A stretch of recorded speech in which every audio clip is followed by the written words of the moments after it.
Wake up, Lincoln. Come on, it's 6 o'clock. Rise and shine, rise and shine. It's time for Early Break. Brought to you by Sand Hills Global. Live from Lincoln, America. Here's Jake Sorensen. Did seem kind of meh. Husker Online, Steve Sipple. Surprisingly good. And longtime college football assistant coach, Bill Busch. I want to buy a couple ducks. I'm bringing 2 ducks to the office. This is Early Break.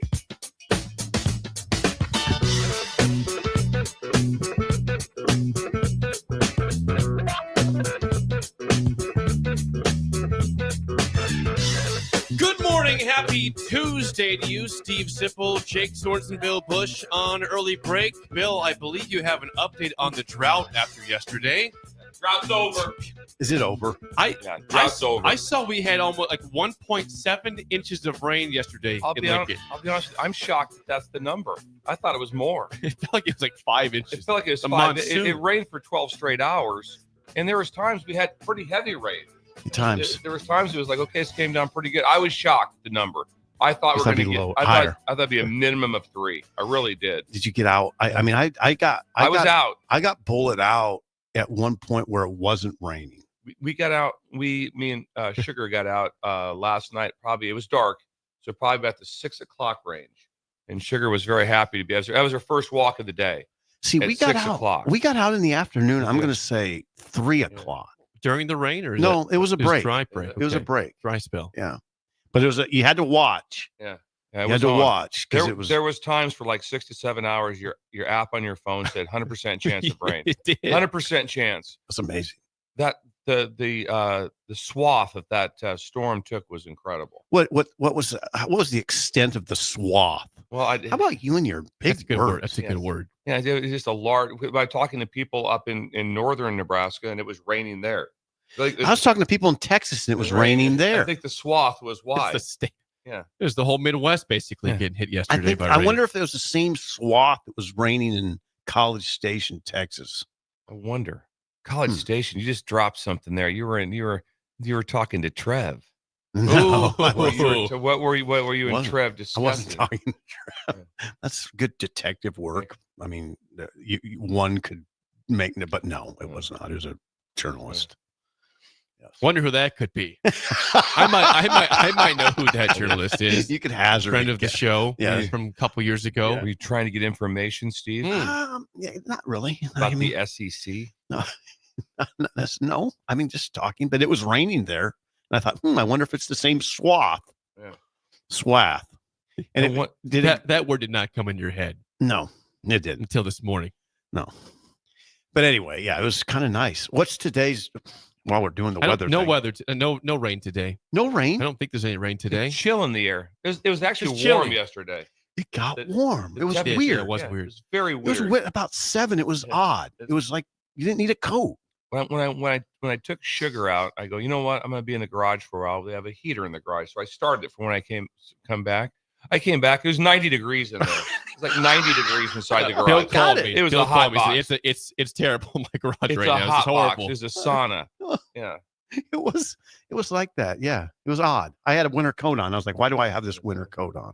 Today's gonna be 51 degrees. Okay, so The next 6 days though, give it to me. Give it to me. the high of the 6 days is 49 degrees. So it's time for coats. Coat time out there. Okay. A little chill in the air. No rain, just cold. Is that cold? It's pretty chill. If the high is 48, it's pretty chilly. What's the game time situation? Saturday, the Yeah. high is 44 degrees at 2:30. That will be the high. So it'll be 44 degrees at kickoff. And sunny? Nebraska, Wisconsin, sunny. Oh, Well, perfect. it says partly cloudy. I should say partly cloudy Okay, on that's- Saturday, but no rain. Should we acknowledge Ben? Young Ben's in the building. Young Ben is here. He's our producer. Yes, Ben was supposed to gather me a parking pass for a situation for tomorrow Mhm. in a speaking arrangement. What And- happened, And Bill? young Ben has lost it. He has misplaced the parking pass. And then I asked for it yesterday. He looked at me like I had 5 heads. And then he's like, "Yeah, I have no idea where that's at." But he did determine that he had received it. He just had no idea. Oh where it yeah, was that's what at. that was for. So now we've put a lot of extra work on Ben's professor, haven't we, Ben? All of a sudden now it's It's just got smiling over there. yeah, He's got, giddy. yeah, it's went deep right now. It really has. Oh, it's just a job. Just figure it out. Idle chit chat. What we're doing right now. You gave me some sort of tease about Lane Kiffin before the show. What's the Idle scoop? chit chat. I just read it before I came in. Lane Kiffin is not. He says he and other SEC coaches whom he did not name are not in favor of the SEC championship game because of it could knock a 2-loss team out. So why do you want to play in it if you're in danger of getting knocked out and while these other teams are sitting back with 2 losses? Do you think that's Drinkowitz? That's who he's talking to. Eli. Is Taking shots at Eli over here. Taking shots at Eli. No, I'm not taking shots. I'm just wondering if that's the maybe who's discussed it. Wait a second. Doesn't Missouri have 3? Yeah, they're out. Yeah, they're done. I would say this. It would be very, very hard pressed if you're in the SEC and you finish second, and that you would get knocked out. I think it would override. I know there'd be some 2-loss teams. 3 losses. I think that I don't see it. I think. What about the bye situation? The bye situation is hard. The thing is, right now, there's no reason to. If what Lane is saying is correct, but you better spend all your time on just trying to have your team ready to go because they are not going away. Here's what he says: they're not going to. Interesting. You don't think so? The money is too. Oh yeah. It's too big. Yeah. There is no chance that anyone's going to say, well, we're not going to do a championship game now because now when they went no divisions, those games are insane. Mm-hmm. They are really, really good. But here's what he says. I've talked to other coaches. This is interesting, by the way, that he just volunteers this information. He gets out over his skis a little bit. He says, I've talked to other coaches, so I'll just kind of give you the feeling from some other coaches. They don't want to be in it. You know, the reward to get a bye in the college football playoff versus the risk to get knocked out completely. I mean, that's a pretty big risk.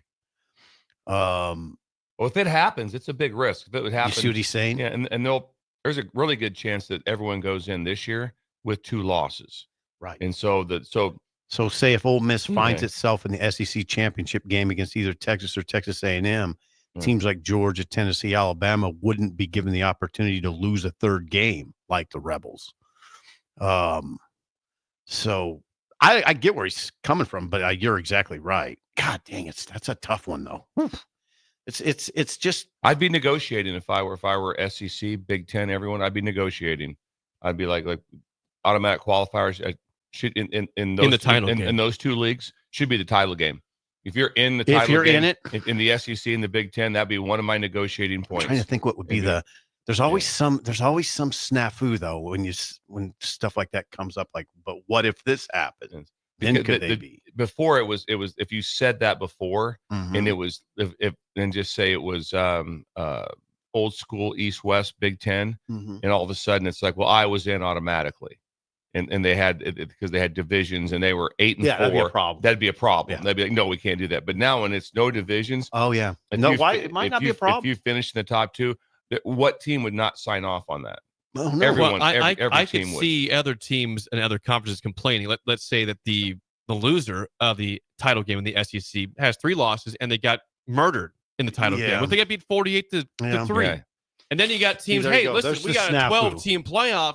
We've got either 0 losses or 1 loss, and we're out because they were guaranteed a spot and they got torched in the title game. It's the so, yes, there's a snafu involved. There's always a snafu. There's always a snafu. Yeah. Snafu's the word of the day. Snafu is word of the day. No, swath. Swath. Yeah, swath. Snafu and swath. Swath the snafu. Any more S words you want to put in there? 2 short S words. Yes. Think about some other ones. I'd have a hard time being in the SEC, even if the team got destroyed, saying they weren't in, because if they got destroyed, something odd happened.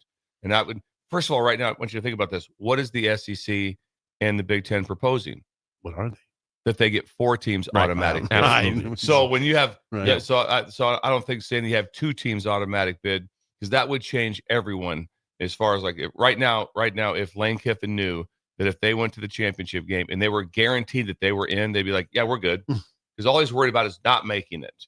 He's not worried anything else about not making it. If you knew you were good, that'd be easy. 6 and SEC teams, and it'll be at 16 so fast.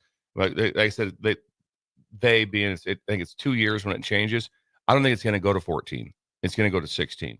It's going to go right to the number because of these reasons right here. Because of these, we're talking about it about this. Because Lane put it out there. The Lane Trains team's playing really well right now, by the way. Potentially right now the best. Yeah. Right now. That's what Saban said. Yeah. And Kiffin called him the rat poisoner. He said it. He said he's now the rat poisoner. He used to call out media for saying that about That's Alabama. True. And he said now Saban is one of them. He's a rat poisoner. Okay, he's accurate. Lane. All right, he's accurate. Lane. He's not off. No, he's not. Lane speaks truth. He's correct, but in a fun way. Yeah, he's not like losing his mind. He likes Saban. Someone has to say something. Mm-hmm. So if they ask anybody who do you think the best team is, and you name the team, they go, well, that's great. You just screwed us. Yeah. I know. They whatever. 6 SEC teams all have a legitimate path to the playoff. Ole Miss with 2 weeks to go. Ole Miss, Texas A&M. I don't buy Texas A&M. Alabama, Georgia, and Tennessee. Texas A&M goes to Auburn. Buyer beware. Buyer beware. What are you saying? I'm saying it's going to be interesting. Really? I'm saying know why I can't take Elko seriously. I'm just telling you. It's going to be a game. Because he's not Jimbo, and you're upset he's winning there. Yeah. Right is now. That what it is? He's lost 2. They got 2 losses. Jimbo would like a 2-loss season at this point. 2 losses with 2 games to go. That'd be good for Jimbo. Is Elko winning with Jimbo's players? Is that what's going on? Well, okay, we'll see. The next 3 years will tell us about. I'll tell you one thing. That's the one thing you don't see. That whole statement is done now.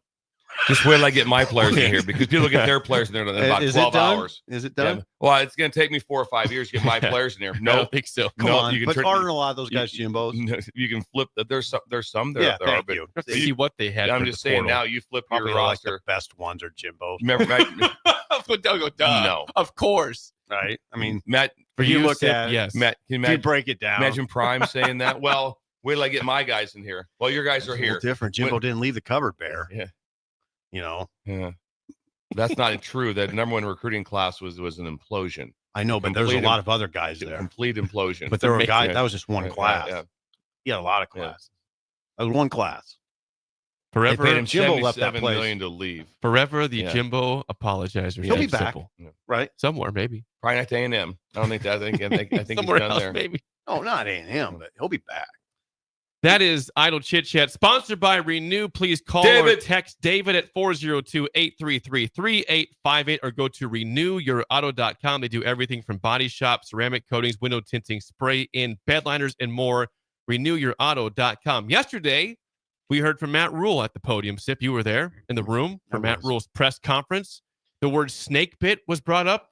That were Nebraska's not snake bit per Matt Rule. Also, again, discussed Wisconsin with the new wrinkle with the OC, Phil Longo out. That's a curveball per Matt Rule. What caught your attention yesterday? Yes, start with Phil Longo. He had an interesting comment about Phil Longo, who's no longer the Wisconsin OC. Here was Matt Rule yesterday on the Change It Wisconsin. It's definitely one, right? I mean, it's I thought last year, Phil Longo had the best game plan against our defense of anyone that we faced, so sometimes we refer to it. I'll say like, hey, it's the Wisconsin game plan when people do elements of it, some things they did last year. And so with him being gone, you don't know exactly what you're going to see, right? I mean, obviously Coach Fickell's a great head coach. They're going to play great defense. They want to run the football. They want to take shots down the field. We kind of have a general idea of who they are and what they do, but you have a whole other element now that you have to prepare for. So I think best thing we can do is just, focus on ourselves and try to fix some of the issues we had last week that prevented us from winning. Does he get into is there something that says the hallmarks of what UW does offensively? No. Or did? All right. How about? Well, yeah, hang on. I have that maybe. Hit it. Hallmarks isn't the word, but that's my word. How about the collaborative approach for the Wisconsin offense? Perfect. I think it's probably a lot like us. Right here. Hallmarks. Got it. This is the one you wanted. Oh, I remember. I was trying to think of what I want to say or not say just because they're listening. They did a nice job with the quarterback draw against us last year. Like Tanner Mordecai broke out in the quarterback draw. They ran a lot of outside zone. They picked a time. They run some outside zone, kind of in some tempo, and then try to push the ball down the field. Because we don't match man, they would motion Pauling to number 3 and try to have him run option routes against our safety. They would show us one formation and motion to another, because they know Tony signals late, or he has someone else signal for him late. So 4 or 5 things that really pretty creative that people hadn't done that a lot of people have copied since. Will Pauling's a big topic of conversation, by the way. Remember Will Pauling, Yeah, number 3? We mentioned he was injured. Yes. Yeah, we don't know if he's playing or not. I think they're fairly secretive about it. Pauling is gigantic in this game because he's their. I don't know. I think he's their best. Get his receiver. stats in the season real quick. Yeah, get Will Pauling's stats. He was really good against Nebraska last year. I have no idea what option routes are. Option routes are like where you run a route based off of the leverage of the defender. That's they just read it. So it's not what. No, it's an in-breaking route. No, it's not. Not versus this. Not versus that. It's more like that's they're gonna work off their leverage is what it is. Thank you. Will Pauling the season leads the Badgers in receptions with 42 receptions, 407 yards, and 3 touchdowns. Vinny Anthony is more of their big-time playmaker. He's got 28 catches for 496 and 2 touchdowns, along with 63 against USC. But Will Pauling, of course, 42 catches. That's a big deal for that offense. Once again, I'm wrong. I was saying, I don't know if I said it on a show, Wisconsin, I said they don't have very much skill, and Rule said they're really good on the perimeter. Good skill. Yeah, just from watching the game, Oregon gloved them up. Okay. I mean, they couldn't get any separation. You watch some of the plays late in the game, and they would show it from the back end, and there was no one open, and so they were able to cover them. But that a lot of that is based off of Oregon too, how good they are, and so how good they are. Yes. They got good secondary. Yeah. Hey, senior day, Ty Robinson talk.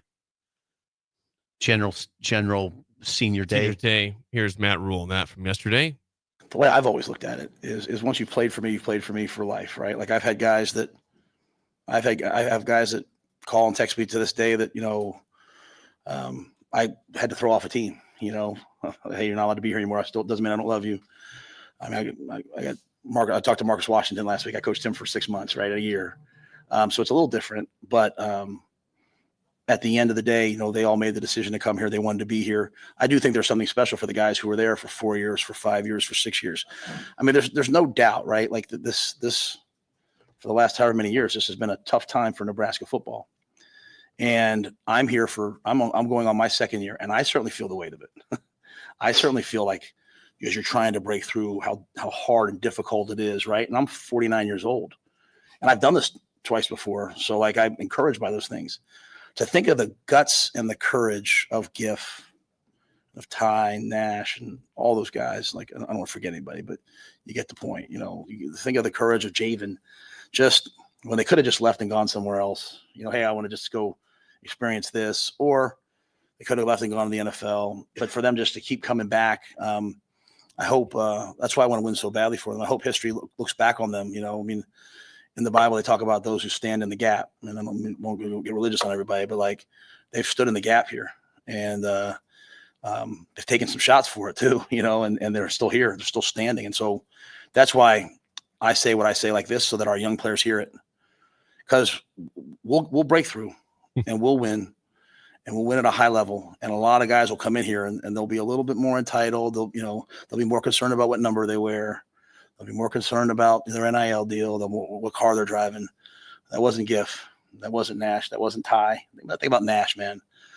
Goes out and wrestles, come back out and plays football. He's got a bum knee right now. He's out there competing. Like I just absolutely love and respect these guys. And the success we will have will be built off their backs and the backs of the guys before and the backs of the guys before. So that's why this week's a really, really important week for me. Big week. 5-6 year seniors that all play. Correct me if I'm wrong. Ben Hart, Ramir Johnson. These are 60-year seniors that have been there the whole time. Ben Hart, Ramir, Javin Wright, John Bullock, and Ty Robinson. Those guys they never left. So that's that. There was a quick comment in the press conference about Nebraska again is 5-5. They have not made a bowl game since 2016. They were 5-1. He was asked, "Do you feel snake bit?" Yeah. Here is Matt Rule on that from yesterday. I think after the game, when you guys asked me, do you feel snake bit? No, I expect our cover 2 safety to play cover 2, and I expect our cover 3 corner to stay deep. And if we had done that in that game, those plays would have been eliminated. Okay, Matt Rule, not snake bit. Play better, be better as a program. Yeah, the veteran secondary didn't have a good day. They gave up some plays that were just gigantic. Scoring plays that didn't need to happen. So yeah, I mean those guys know, they understand. You, by the way, one of those. Well, I guess Buford. I don't think Buford was on the bad list. He wasn't on the naughty list. But Buford's coming back. He said before the press conference that a couple of guys, Jamari Butler and Buford, said they wanted to come back, which is sort of interesting. Some people put a headline on that. Buford and Marquise Buford, and now Butler's big to me. Well, so is Buford, but Butler, it's like Bill always says. That's a big man. When you can get a big man back with that kind of experience, it's really important. He hasn't had a great year. He's had some good moments, though. He's had some good moments against Ohio State. Remember that? He tore up that left tackle, the backup left tackle, the whole game. Crushed him, though. Great. Oh, he's shown up at times. I think he went through an injury period, but it's huge to get him back. And Buford too. Bill's talking about Buford. Buford's really valuable. Buford's a dude. Yeah, he's extremely valuable, just not just physically, but in the locker room. He is a positive. He's someone that everyone looks up to, and just how he carries himself and just everything about him. You want him. He was such a joy to coach, and so I always pull really hard for him. Like I do that. All those guys you named, I was fortunate to be able to have a chance to coach all those guys on defense, and so and then be around those guys on offense too. So every one of them, they were outstanding during a time of change when I was there, and then all started doing a great job now also. I think Buford's pretty physical. Yep. That's my read. Yeah. He have no. He'll light you up. Yeah, he'll put his face in the fan. Yeah. Thank you. Now, go ahead, we know that Nebraska has not beaten Wisconsin since 2012. 10 straight losses. Jake, you brought it up off air, and you almost had like a panic attack. When you did, it was a lot. They have. It was a lot for me. Listen, I was in college. I'm 33 years old now. That's how long it's been since the Nebraska beat Wisconsin. The same year they gave up 70 points to him in the title game. So it's that bad. Mm-hmm. Rule says, do you address the current losing streak to Wisconsin with the team at all ahead of this 5-5 matchup? I don't know that I might address it in passing. I mean, just as the opportunity it is, right? It's a rematch game from last year, right? It's that pain of walking off the field in overtime. It's an opportunity to come back from that. It's an opportunity to end the streak that's been there a long time. There's a lot of opportunities. It's still just, but again, it comes down to, like, if you're playing cover two, play cover two. If you get to the safety, make a miss. It just still comes down to, doing your assignment, playing really hard, not being distracted. Not being distracted enough. So that's why sometimes you talk about the opportunity, so guys don't get distracted and get unfocused. To me, if there's any outside element for me this week, it's those seniors, and just how I felt last year walking off the field with, Grant, Taggy, and Nick and Luke, all those guys, man, after the Iowa game, just how I felt for them, and so we've had it's been such a unique season. And we've had some really, really great moments. And I don't know if you'll ever be able to recapture the feeling of beating Colorado, in the pick six in that game. And and then to now be in the tough spot that we're in, you're just kind of looking for everybody to kind of rally together and push us through. And I don't want to be in the off season, Sam, talking to Jamari Marquise now, let's say, who coming back about, hey, we got to learn how to break through. Like, we're in the same spot as last year. You've got to break through so that there's something new next year that you're going for. And so that's what the end of the year is about to me. It's not about optics. It's not about hope. It's about action. It's about doing things. And so we had every right to win the game last week. We didn't get it done. So it'll be another close. It's 3 straight games. Ohio State, I think it's Ohio State, UCLA, that the game comes down to the last drive, right? And we have the ball that, we're going to have to go down at some point and win the game.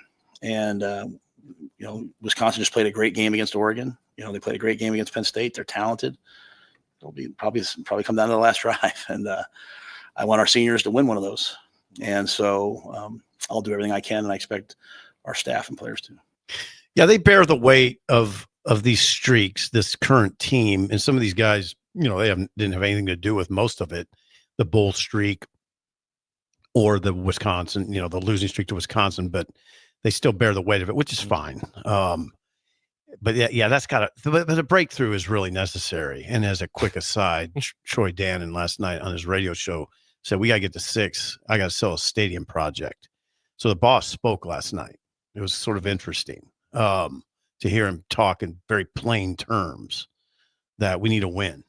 2 would be preferable. He's got to sell.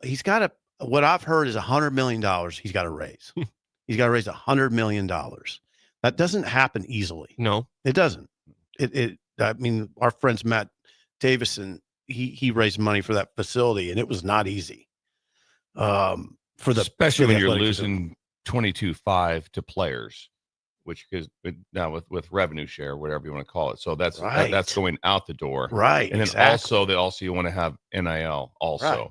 Yeah. And so there's 30, 40 million. So if you're considered a booster or a major booster, it's like 4 guys outside your door. They all have different briefcases. Well, one's here for the stadium project. One about $1 million. One's here for NIL, and then some other just has some other small things, and where we're going to go with this. Yeah, and there's not a ton of big money boosters in this situation. There's a few. So So anyway, what about? Well, Matt Rule's in that quote there. He made it pretty evident that players get distracted and can lose their focus. How does that happen a lot during the games, Bill? You've obviously been on the sidelines for a ton, but what does it look like for you in terms of seeing players distracted or not focused during football games? Well, I'm not sure what he's saying exactly. By what? I would say sometimes a team without it takes incredible leadership as coaches to have them focus throughout the week, to have whatever, because then there's so many ups and downs. How many times you talked about yesterday about how hard it is to be where you're at?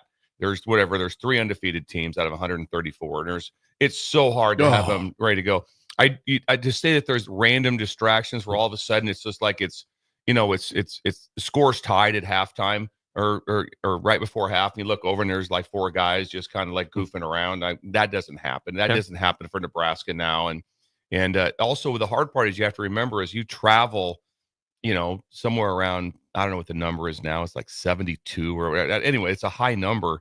And you look out there and that's not who's playing. There's a lot of guys on the trip that's going like, there's really no chance I'm going in the game.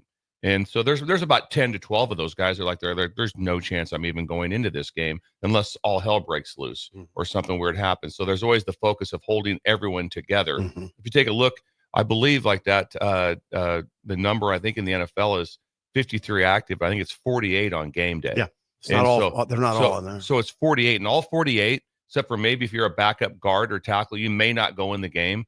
Everybody else is they're rolling. They got, and if you're a backup 48, if you're the backup quarterback, no, you're not going in the game unless something comes up. You're so prepared, and so, but it's really hard. And people say, well, why is it hard to be ready to play at that? It just is. It's a long season. It's emotional. There's ups and downs. It's a younger group. I just saw it. Didn't Atlanta just get beat by 40 by Denver? About 38-6. 38-6. Whoa. And so pounded Denver? Yeah. Denver pounded the Falcons. The Falcons, I believe, they were leading their division. Yeah, Falcons are a playoff team. They're a playoff they're team. A good team. They got beat 30, and those are pros. Yep. That's a professional football team. They go home to families. Yep. And they obviously, do you think they were ready to play? I imagine. At that. You think they were, but it didn't go so well, did it? No, it's not Dan Quinn. Who is it? And so Raheem Morris, the coach there. Okay. Dan Quinn's with the Commanders now. But he's been they're doing doing good too. So he's been doing a great job. My point is, it's a 17-game season. It's really hard to have it ready to go. But the distraction, I would say this. Of course, you didn't see much of Nebraska sidelines during that game. Not really. They'd flash because that's just not where the press box side was. It used to be back in the day. You only saw the side away from the press box. You really didn't see the other side unless it was a special camera shot. You didn't see much of it. But like I said, you guys are at the games. I see it. I've never seen anything on the sidelines yet where I thought was like I was concerned about Nebraska. Not really. Where I was concerned. I thought I mentioned on your air yesterday that I thought they were better prepared to be ready to play in the game than what USC was for some certain things that stood out to me. That flu thing wasn't as big a deal as I made it probably, although Woody Marks was one of the guys who had it the worst. And Woody Marks, he was very good. Average 7.7 a carry. And how many receiving yards did he have? He had quite a few receiving yards. Speaking of players, Janarian Bonner got special praise yesterday. You don't have that. What do you say about him? I mean, he said this is the kind of guy we got to recruit going forward. He was a guy that Holgerson obviously identified right away. He had 3 catches for 21 yards. He had 3 catches against UTEP. Hasn't had 3 catches since. So he tied a career high and said this is the type of guy we have to to keep in the program and recruit guys like him. Janiron Bonner, he's a sophomore, 6'2", 220, from Ellenwood, Georgia. What about the running back situation? The carry swung towards Emmett. Yeah, 48 carries, or excuse me, 48 snaps. I'm sorry, 48 snaps for Emmett Johnson, 15 for Dante Dowdell. Here is Matt Rule on thoughts on the run game versus USC from yesterday. Yeah, I thought it was the offensive line's best game of the year. Oh, yes. I thought they blocked really, really, really well. I thought we had some nice runs. I also thought we left a ton of yards out there. You know, we had a couple times we got the ball to the safety and got tackled. A couple times we kind of missed the hole. So I thought the guys played hard. But I thought we left a lot out there, and we could have run the ball for a lot more yards than what we got. You know, the 20-yard gain could have been 80. You know, just a block here. So there's definitely was some improvement, but there needs to be more. There's one play I just remember that I think Dowdell, the safety guy, as he's talking to there, if he breaks the tackle, he's gone for 60 No yards. doubt. 60 No yards. doubt. Up the hole untouched. No doubt. It happens a lot, actually. And it makes me wonder when I hear this stuff if they're going to go in the portal and try to find a running back.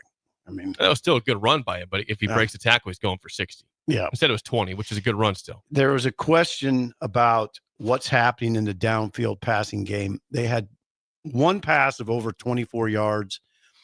I think two passes of over 15 completions. What's going on in the downfield passing game? I mean, I don't know that we took a ton of those shots. I mean, we threw a couple. We threw the go ball the first play of the game.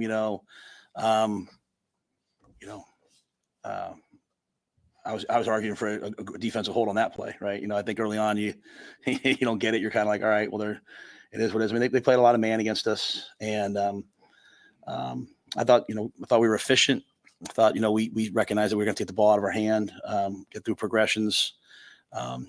But there was not a ton of explosive plays. Push the ball down the field type plays until they got into the 2-minute. We'll have to continue to work just as a group on getting off press and defeating man. Sometimes you talk to players, you talk to their parents, you talk to whomever they're talking about who you're featuring.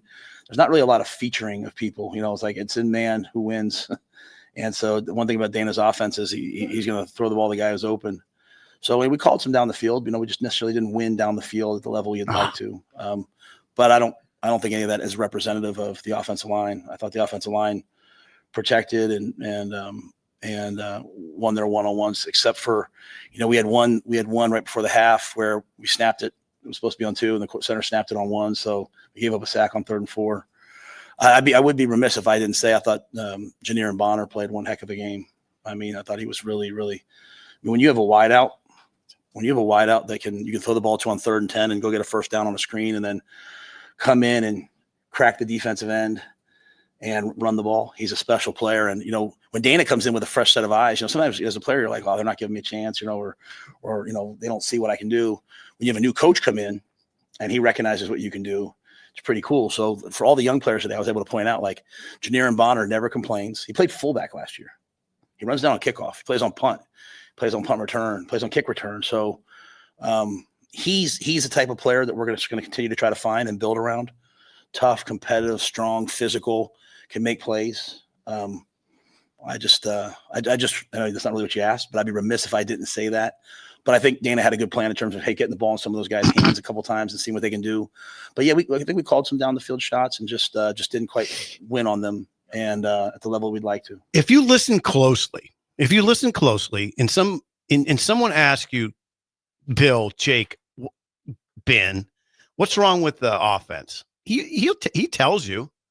If you listen closely, the running backs don't get enough out of certain plays, and receivers don't beat press coverage and don't win downfield. The offensive line was fine. Okay? Offensive line blocked. Plays were there. Plays were missed. They don't beat press coverage very well, and they don't win downfield. Gee, Sip, why don't they complete more passes downfield? Because they're not beating man-to-man coverage. We know the problem. So do defenses, by the way. What you do against Nebraska, Coach Sipple. Tell us more. You pressure and play man. They blitzed on half the dropbacks. 43 dropbacks. They blitzed 22 times. Pressure and play man. That's what you do.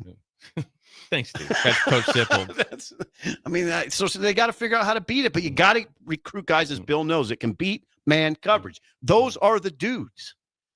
Dudes are dudes that, it counts to beat zone. That's good, but I'm looking for guys who can beat man. That's right? the hardest thing. Yes. I mean, people with hands on you, they have Yeah. a chance. And the difference At the line of scrimmage, the right? difference in between, because they want offense so bad in the NFL, is that you can only touch someone for 5 yards. That's it. And then you can't. There's no more contact with them down the field. There'll be contact, but you. What about college? At college, you can have your hands on them. You can reroute them, do all these things there until the ball is in the air. That's an advantage of defense. So if you're not putting hands on people like that, when you're playing true like spot cover 3 coverages like that, and receivers are running free and clean, and they can just sit down in zones. Yeah. That's easy. Easier. It's easier, Jake. You get it? Your defense, Tampa 2, same thing. A lot of free access. It's not my defense. A lot of free access. Someone else's defense. Someone else. But anyway, I'd be man. So that when you play, you can play press quarters, and so which allows you to press on the outside. You can do different things. Formations cause those coverages some issues. But when the advantage of college football is to put hands on people until the ball's in the air. And that's why you'll see sometimes on linebackers or at different positions like that will be rerouting players, and you can carry them longer with hands on until the ball's in the air. That's one of the advantages of defense. If you're not taking that to your advantage, it's a mistake defensively. There you go. Well, that is the buffet of Matt Rule audio. We'll get to more of that in the 7 o'clock hour. Before that we was get like to break, the old though, country well, buffet. we went long. We did. We went really real long. That was the old country buffet. Yeah, a long lunch. And with speaking bread of pudding. Speaking of buffet, I'm hungry. Not for a place that has buffet, but I'm starving for breakfast. Where would you like to go, I'm Jake? going to Early Bird. Are you hungry? The Bird. I'm hungry. Breakfast, brunch, and lunch, 6:30 to 2:30 every single day. Every day. Bird. Every day. And also, I did some checking. You show up at 6:20, they'll let you in. They'll let you in. They're okay. Well, Yeah. They're not going, hey, hang on a second, give us 10. They're like going, come on in. And generally, 94% of the time, Jamie's the one who's going to unlock the door for you. There he is. He's there Jamie's early. gonna be hey, listen, There's I'm Jamie, here. I'm the having boss. I'm having some orange juice over here in the corner. And come on in, sit down, pull up a chair. Let's talk some football. He looks like a boss. Maybe you get a breakfast burrito. Maybe you get a chicken fried steak, which is what, Bill? Smothered. Or you get some blueberry pancakes. Or How about banana pancakes. Strawberry? Cinnamon roll pancakes. Strawberry pancakes. And to top it off, the world famous hash holes. Hash hole. Hash hole. Get those today at Early Bird, 19th and K in Lincoln, also in Omaha and Iowa. Early Bird and free parking. Lots of free parking. Is there going to be some sort of a contest between the Bird in Iowa and the Bird in Nebraska when they play? Ooh, we should. God, you got good a ideas. battle for the Bird. That's an idea. Let's talk to Jamie about that. That's an idea. A battle of the Birds. Yeah. What's going to That's go an down? idea. What's going to go down between They're the two called the birds? Hawkeyes. Yes. They are. Yeah. When we come back, Luke Fickell is agitated by reporters asking about who's calling plays this week. We'll tell you why next. Early break on the ticket. You're listening to Early Break with Steve Sipple, Jake Sorensen, and Bill Busch. Sponsored by Sandhills Global on 93.7 The Ticket and theticketfm.com. Over 75% of the patients that come to Limitless Male have been told over and over again by their primary care providers that their testosterone level is fine. Guess what? If you have all the symptoms of low testosterone, you're not fine. Come get a second opinion at Limitless Male. We have helped tens of thousands of men feel optimal again, and we can help you. Stop waiting. Come see the men's health experts. Book your free consult online at limitlessmale.com. Are you a skilled mechanic looking for your next big opportunity? Constructors is hiring. We're looking for experienced mechanics to join our family-owned team. We offer competitive wages, great benefits, brand new service trucks, OEM-level diagnostic software, and career growth opportunities. Positions include lead and A-level mechanics for our shop and multiple field technicians. If you're driven and ready to grow with a company that's been around since 1908, apply today at constructorslincoln.com. When he stops the game-winning goal with his nose. When your hand accidentally becomes the pot holder. When her bike takes her off-road and onto the sidewalk. That's where we come in. Walk into CHI Health Clinic Priority Care 7 days a week. for urgent and minor care at primary care rates. Getting you back to better health is our priority. Find your location at chihealth.com/priority care. Not many businesses can say they've made it 60 years, but Madsen's Bowling and Billiards can. With 12 bowling lanes and the biggest pool room in Nebraska, where else would you go to enjoy an afternoon or evening? There's a great daily specials like $2 Tuesdays, games of bowling, shoe rentals, draft beers, and tacos, all just $2 each. Have a delicious burger at EJ's Lounge before or after your bowling or pool session, and you'll leave satisfied. Madsen's Bowling and Billiards at 47th and Dudley. It's game on at Elway Power Sports of Lincoln, Nebraska's premier Kawasaki dealership. Score big on Kawasaki's all-new Ridge lineup. The Ridge XR, the Ridge HVAC, and the Ridge Limited, all built to take on your day with a full factory cab, including heat and AC. Stop by Indian Motorcycle of Lincoln today and rule the streets on an Indian motorcycle with customer cash and trade-in credits up to $2,000 during the month of November. Elway Power Sports of Lincoln at 27th and I-80. At Farm Bureau Financial Services, we strive to provide you with the right coverages for all your insurance needs by taking the time to meet with you and review what coverages best fit your needs. So whether you're in the market for home, auto, farm, business, life, or a combination of any of these coverages, we can help with making sure you, your family, or your business have the right coverage based on your individual needs. If you would like to review your insurance needs, please contact Ben Spurt with Farm Bureau Financial Services at 402-217-9945 or through email at ben.spurt@fbfs.com. Are you ready for a new opportunity? Check out Sandhills Global. Join a dynamic team where your skills are valued and your career can soar. We offer full-time positions with a 4.5-day work week, competitive pay, excellent benefits, and a positive work environment. From IT and marketing to sales and finance, we're looking for talented individuals just like you. Apply today at sandhills.jobs and take the first step towards an exciting future. That's sandhills.jobs. Don't wait, apply now. Now that Halloween is over and you're gearing up for Christmas, it's time to head to Tailored Life in Bennett to get ready with local shopping. Make the short drive down Highway 2 for tons of items for your home for both indoors and outdoors. Check out their variety of Christmas trees in all different colors. Plus, many other fall and winter holiday items and landscape lighting to enhance the outside of your home. Don't forget their home goods for indoors, plus convenient drinks and snacks, most of which are produced locally. Visit Tailored Life today in Bennett and stay tuned to their Facebook page at Tailored Life 360 for food truck events coming up. Now's the time to get your John Deere equipment inspected and prepared for next season. Acres trained technicians will thoroughly evaluate your machine and get it running at peak performance. And for a limited time, Acres is offering early inspection incentives. Sign up before December 15th and qualify for a discount on parts installed by Acres. Get no interest and no payments until November of 25 with approved financing through John Deere Financial. Some restrictions apply. Contact your nearest Acres location for details. We're on the air. Back Well, party's starting early today, isn't it? to more of Early Break on 93.7 The Ticket and theticketfm.com.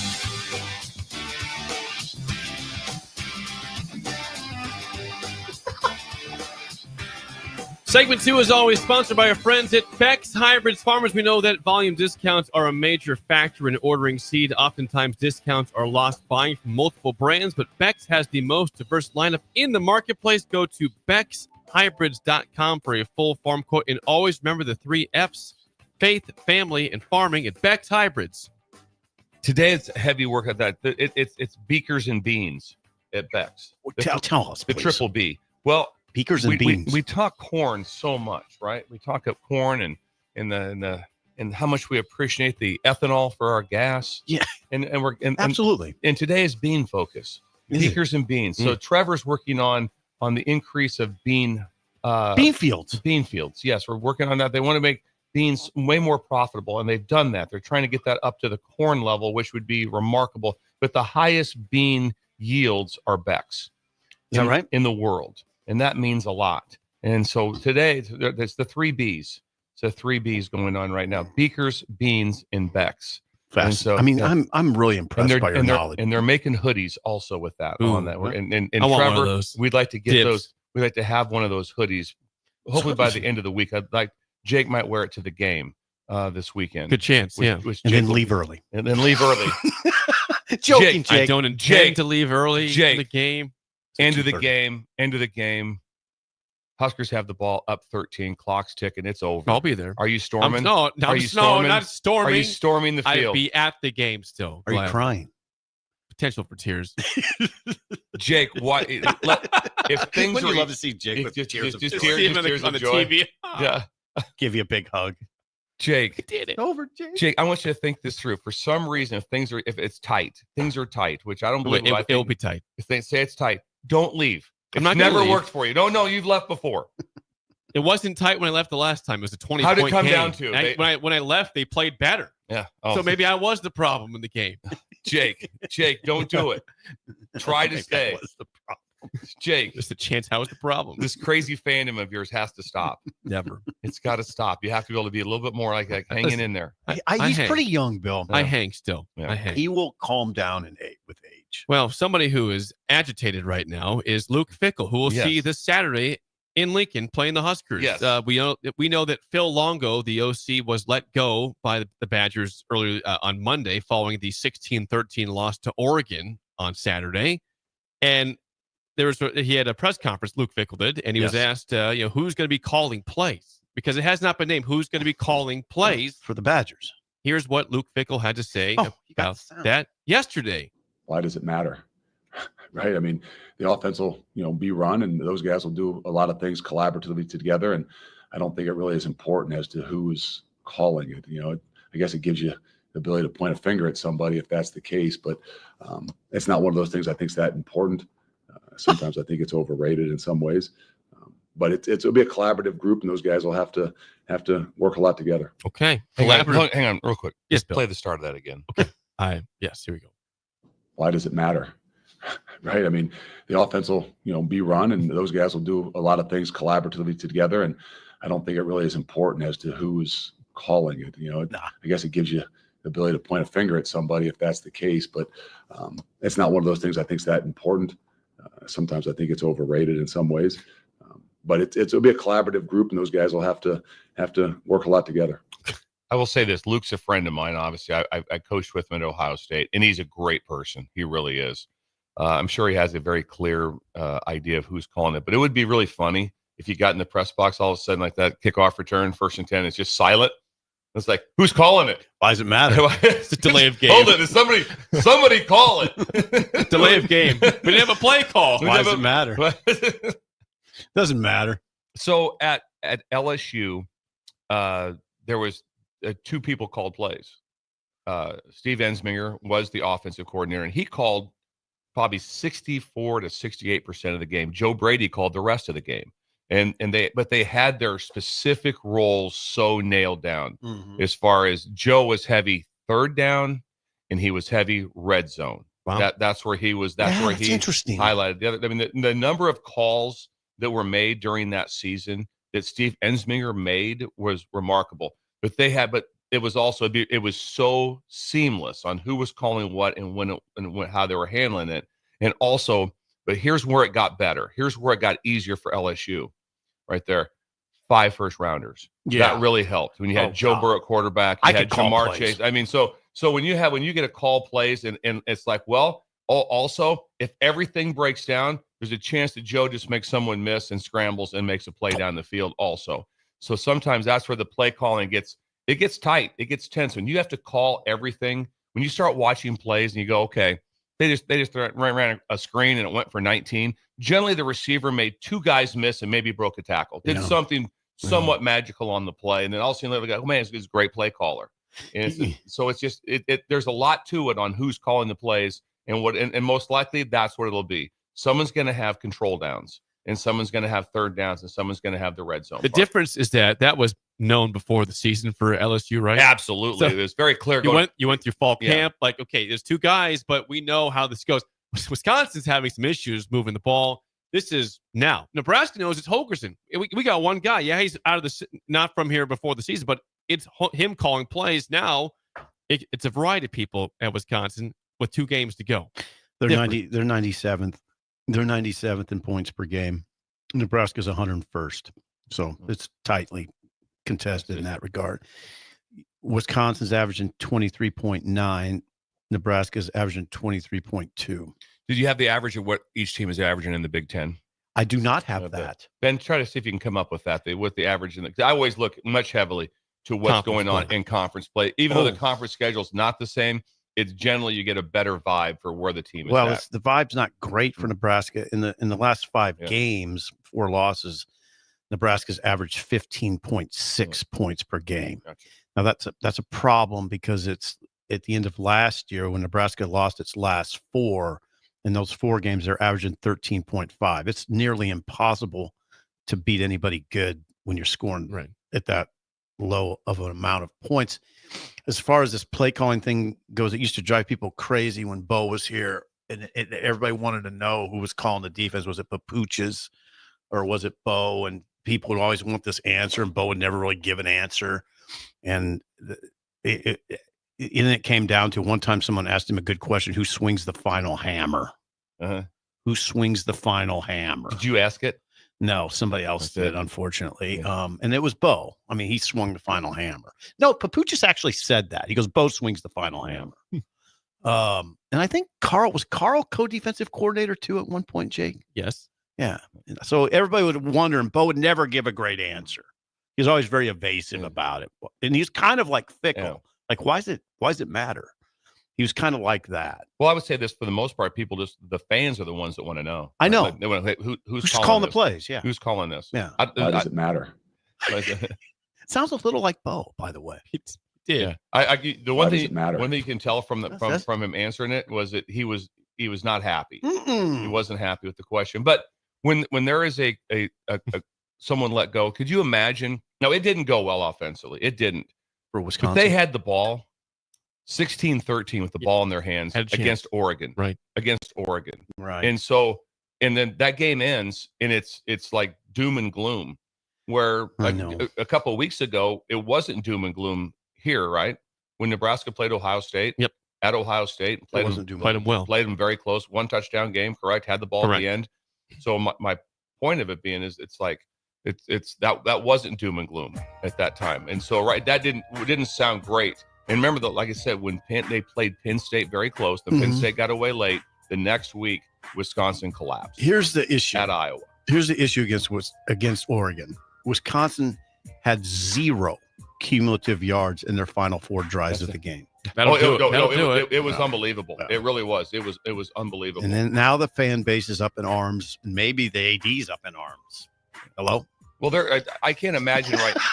I mean, when you go from a certain style. Remember, it's called the Dairy Raid.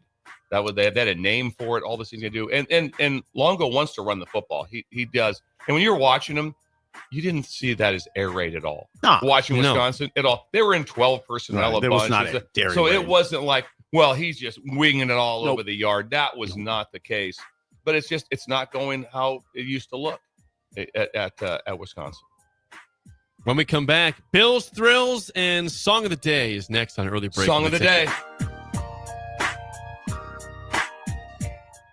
You're listening to Early Break with Steve Sipple, Jake Sorensen, and Bill Busch. Sponsored by Sandhills Global on 93.7 The Ticket and theticketfm.com. Midwest Bank is hosting our annual Thanksgiving food drive, partnering with local Lincoln schools to provide Thanksgiving dinners to families in need. We hope to provide meals for more than 120 families in our community this year. You can help by dropping off a donation at either Midwest Bank location, 7001 Pioneers Boulevard or 2655 Jamie Lane. Any donation is greatly appreciated. Your community, your bank, Midwest Bank, member FDIC. Nebraska's Christmas Light Show is back and bigger than ever. The Magical Lights of Lincoln Christmas Show runs from Black Friday through New Year's Eve at Sandhills Global Event Center. Bring the family for a show they'll never forget, featuring over 1.5 million lights. Cost is $25 per vehicle from Monday through Thursday, $30 on Friday and Saturday, and also $30 on Christmas Eve and Day. Purchase your tickets online today at ChristmasLightsInLincoln.com and get ready to experience a drive-through light show like you've never seen before.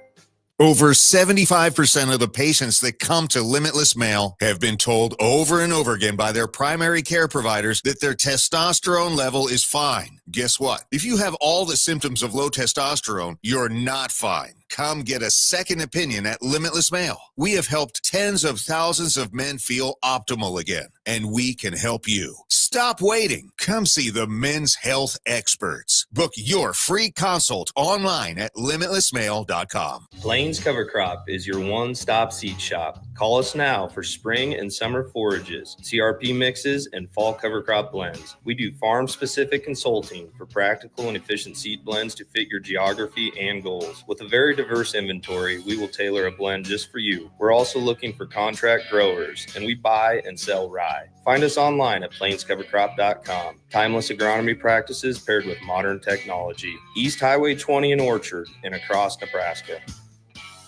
All right, Rico, let's do the final checklist before we head out. We have a lot of people coming to the tailgate today. I'm ready. Burgers? Check. Chips? Check. Icy cold beer? Check. Except this one. I'm forgetting something. Wait a second. Where's the Führer's cheese spread? I can't stop eating it. Rico, relax. I always pack extra. It's the biggest hit of the tailgate. For the best appetizer, party dip, and tailgate snack, load up on Führer's cheese spread today in most local grocery stores. You can help fight deadly diseases like RSV and influenza while getting paid for your time. Velocity Clinical Research is now seeking clinical trial participants in your area. Participants can receive compensation for study-related time. No health insurance is needed to join. Find a study near you at velocitytrials.com. That's velocitytrials.com.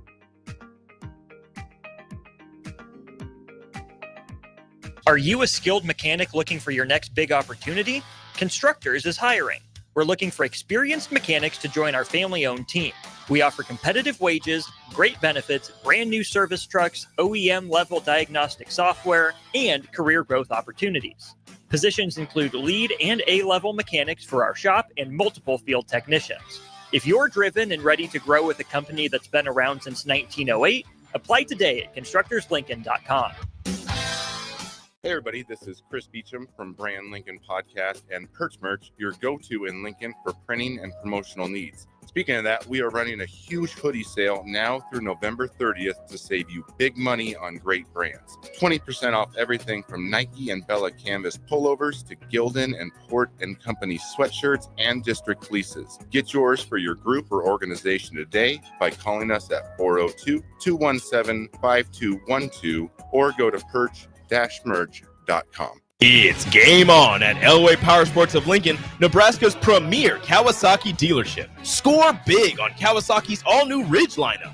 The Ridge XR, the Ridge HVAC, and the Ridge Limited. All built to take on your day with a full factory cab, including heat and AC. Stop by Indian Motorcycle of Lincoln today and rule the streets on an Indian motorcycle with customer cash and trade-in credits up to $2,000 during the month of November. Elway Power Sports of Lincoln at 27th and I-80. If you're in Seward or Milford, listen up. Select Plumbing is now servicing your area with no trip charges from Lincoln. Select Plumbing works on a variety of issues for your home and business, including general plumbing, water heaters, faucet and fixture repair, underground sewer and water repairs, backflow testing, and more. Keep your property free from leaks and other issues. Call today for a free estimate, 402-560-6197. It's not just Lincoln, Waverly, and the surrounding area anymore. It's also Seward and Milford with no trip charges. Contact Select Plumbing to inquire at 402-560-6197. This is Lincoln's home for sports talk on the FM dial. Also online at theticketfm.com. On the internet. KNTK FM Firth, 93.7 The Ticket. You love to bash his sports takes. Now, will you feel like an idiot if you're a big tough? If you're a big tough guy this morning, but you really love to voice your displeasure for his music choices. He stumbled on an issue that I did not think would generate this much passion and discussion. It's time for Jake's questionable song of the day on Early Break on 93.7 The Ticket and theticketfm.com.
Once again, your song of the day from 1984. The Heat is on by Glenn Fry. 464-56851 is bad. 10 is good. Texture rating on the Starter Heyman Jewelers song of the day. Is that Beverly Hills Cop? Yes, as someone on YouTube, someone says that. Is that right? Yep. Is that right? Yeah, Beverly Hills Cop. Dave says great song from the movie Beverly Hills Cop. Is It's that on right? YouTube. Yep. I didn't know that. I didn't know it was attached to a movie at all. Absolutely. Huh. It has a place in this world. It's cheesy. Very. Did you like the saxophone at least? We played the sax. I mean, I kind of always liked the song. I wouldn't classify it as like a Clarence Clemens. No, moment. I but it's wouldn't- great, though. Come on. Like that. I don't think Clarence Clemens heard that and goes, "Whoa, whoa." I need some. Well, how do you nail that one?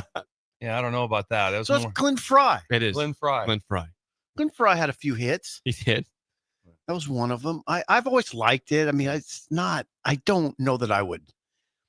I don't know. It doesn't bowl me over.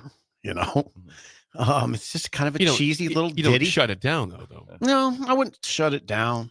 I might talk during it to someone. I wouldn't say, "Hey, shut up! I want to listen to Heat is on." Hang on, the sax bars coming. This is my song. Hey. Right. Yeah. Hey, can we just have a moment of silence while we? It's not a take walk-up in song Heat by is any On? stretch. During the movie, I kind of liked the song. Yeah. Yeah, during the movie. It's pretty good. I can give it a 7. Okay, we'll take a 7.0. Yep. And I always like Glenn Fry. Glenn Fry's good. I mean, I think he sang a lot of those great Eagles songs. Like Tequila Sunrise is him, I'm pretty sure. I better not go that route. I don't know who it was. But anyway. 7 flat. 7 flat. 7-0. 7-0. 4.9. Pretty cheesy. How much did the saxophone help though? I liked it. The sax give it a helped. 0.9? And I may not change it, but I'm like Sip. I'd talk through it. Wouldn't really care. And then if someone said, "Hey, listen, they're gonna have to eliminate one song a day from the earth," and one would of that be high? And one of them, no, but they said, looks like Glenn Fry Heat is On's up for today to get to vote on. I'm like, going, yeah, let it go. It's okay. I'm okay. I'm okay if I never hear it again. There's no chance I'd ever be like, oh man, I'd like to hear that one more time. It gets in your head. That's what it really did back in the day. I remember in the movie. I remember it also feels like it should be an advertising. Like the heat is on.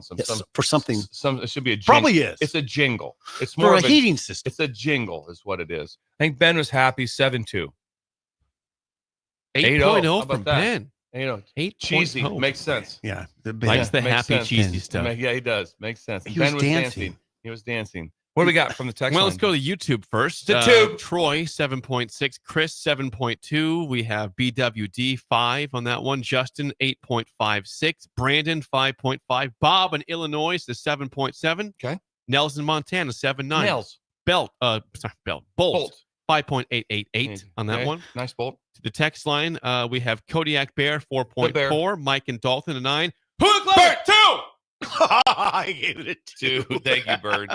We're the same people. Yeah, you are. We are. Parallel. Your 4.9's about a 2 Yeah, for Bird. it is. It's about right in there. Bill and Bennett 7.85. Kevin in Centennial, Colorado says 3.8. And someone says that is the opening, the Beverly Hills Cop. Yes, Yeah. 8. Wow. We had some specifics there. Dave says the opening scene with the truck crashing through Detroit with Eddie Murphy in the back with the cigarettes falling out of Beverly Hills Cop. I don't remember the scene real well, but if I saw it, it would all come back to me very quickly. But I did not see the movie. The movie was really good. I also have not seen Beverly Hills Cop. It's very good. So maybe someday. And Kurt in Northern Kentucky 8.8. Jennifer 8.5. Hubby 7.9. Wow. That's okay. Never would have guessed. That's like the highest they've been cumulative in months. True. And last one, Jason, the Garbage Man. We haven't seen Jason for a while, so that's a 10 banger. And that movie is also bleeping great. Yes, it's a great movie. Says Jason, the Garbage Jason, Man. good to hear from you. Yes. Yeah, where the hell are you? Yeah, Where mark you been? yourself safe, Where you been, Jason. Jason? Where you been? It is time for a Tuesday edition, which means Sip Bugaboo. No Things way. that bother me. Bugaboo Oh, Tuesday. this is the best. What's bothering Bill today? Let's find out in Bill's Thrills. Some call him the most interesting man in the world. That is setting up the morel mushroom Yes. bonanza. Oh, yeah. Is this gonna be bonanza? Mushrooms grow better with thunder and lightning. Others call him Coach.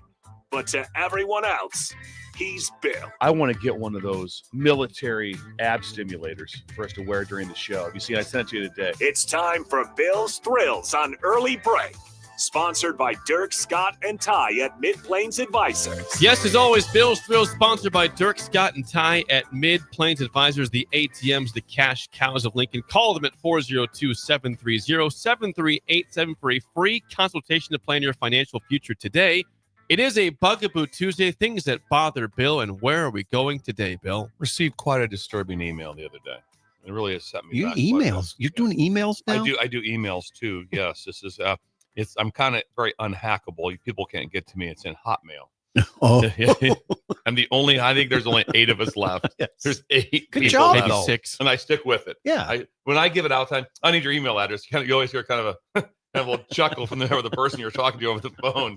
Like, oh wow, because you got Hotmail. Things that bother me. I thought about a slight change up. If Sip's okay with it, vote right now. I was going to go back to better times. Thought I'd go back to better times. Better times. Yes. Wow, I'm stunned. I have a lack. Thank you for this. I have a lack of support for the ability to retort the fabled school report. I have a lack of support for the ability to retort the fabled school report. Did you do that in your garage? I did in my garage last night. Yeah. I just love the vision. At 90 degrees. At 90 degrees. The vision of you sitting in your garage and writing this out. Writing this headline. It all happened. All right, keep going. I'm sorry. All school reports are now in real time. I received the email. I needed time. You get the school reports now in real time. You get the report cards come via email, the full report cards. You get everything every day. If there is an assignment missing, you get that day about your child. That is horrible. Oh, God. Going back to better times. Oh, God. Me and Sip lived in a time we had handwritten reports. They were handwritten report cards with notes on them. Handwritten like that twice a year. Mm-hmm. You got them at semester and you got them at the end. And that was it. It was not in real time. Twice a year is how it always. So you always had, when the grades came at midterm like that, you always had the wiggle room of like, you'd finally get them like 2 weeks later and your parents would get them and be like going, yeah, that's 2 weeks ago. I'm all cleaned up now. Got it all taken care of. Everything's turned in. They had no idea. No one was checking. There wasn't an email coming in. Every day. Every day you get an update. If there's a missing assignment, you get an email from a teacher that tells you that Gigi's one is down an assignment or something. Not better times. Not better times. Not that. The midterm was big. Now what? Like that. At the end of the day, also like that, they give you who got detentions that day. Oh my God. Like that. That was a hidden gem. It was like you knew you had detentions. You came home from school. How was school today? Like that. Fine. Any issues? No problems here. Nope. No can do. Oh really? I just got an email said you got a detention. No, you're kidding me. That was a test. Never They sent you an email. Yeah. No, that didn't happen. We didn't. There was no email. We handled our business. I'm going to tell you right now, I needed the wiggle room. I needed the wiggle room on grades. I needed it on discipline. I needed all of it. You did just fine. Now it's all in real time. Good God. Everything is sent to you in real time like that. We handled our business. There was no drama at home. You know what I did? I had a plan. Yeah. And it worked almost flawlessly. When it was time for report cards to come and parent teacher conferences were attached to it, I would disappear. Yeah. I'd leave the house at 8 a.m. and I would not come back till 9. Yeah. And usually I just slither in and my mom wouldn't see me. And then days would go by and she'd just forget about any of my wrongdoing. My dad never found out about it. And I just, because parent teacher conferences, you would get the day off from school or 2 days off from school. And I'd go to the Y for 14 hours. Yeah. And I just disappear. It's brilliant.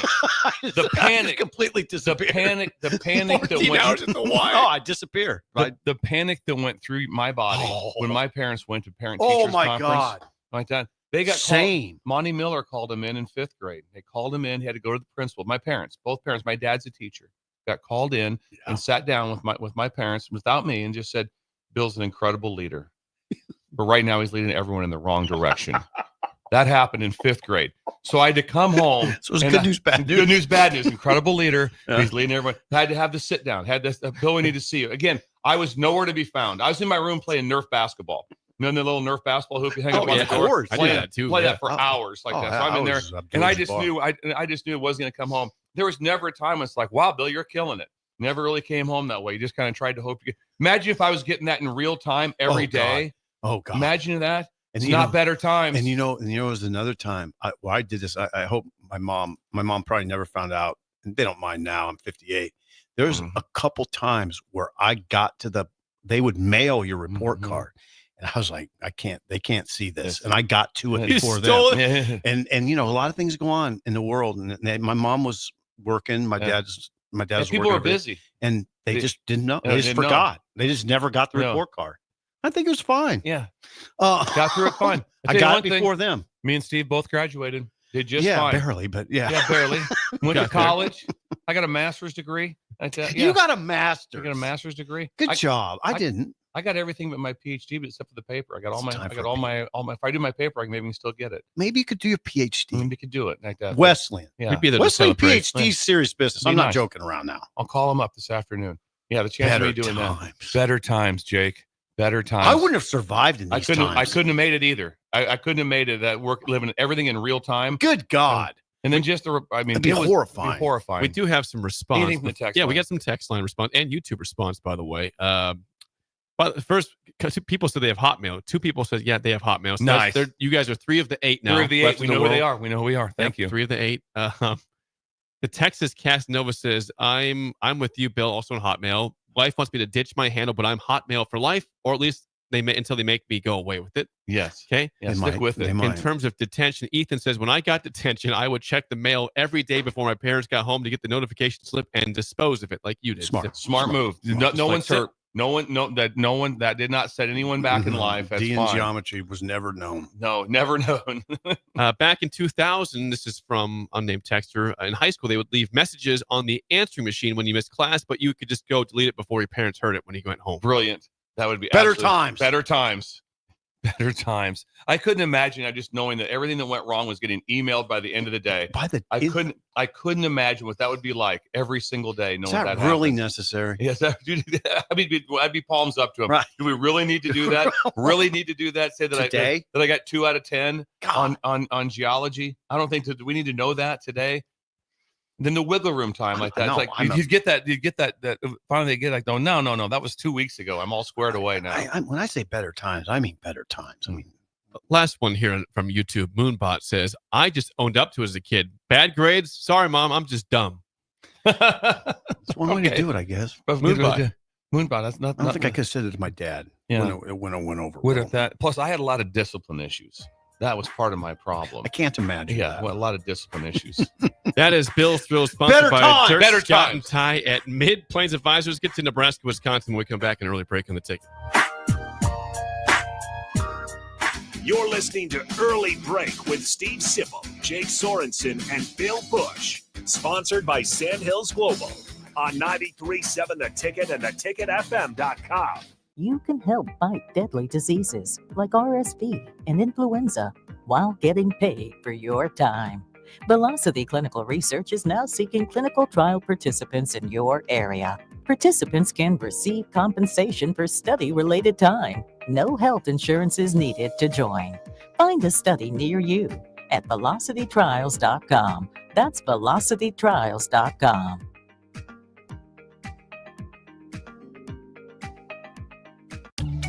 Are you ready for a new opportunity? Check out Sandhills Global. Join a dynamic team where your skills are valued and your career can soar. We offer full-time positions with a 4.5-day work week, competitive pay, excellent benefits, and a positive work environment. From IT and marketing to sales and finance, we're looking for talented individuals like you. Apply today at sandhills.jobs and take the first step towards an exciting future. That's sandhills.jobs. Don't wait. Apply now. When you're in the stands and have the ability to control your irrigation in the field, it's a game-changing moment. Valley is where farming meets end zone efficiency. With AgSense remote irrigation technology, farmers become the MVPs of their fields. Experience real-time, play-by-play action and control that keeps you ahead. Score big with irrigation technology from Valley. It's technology that improves your life and lets you be at the game and in the game. Find your local Valley dealer at valleyirrigation.com.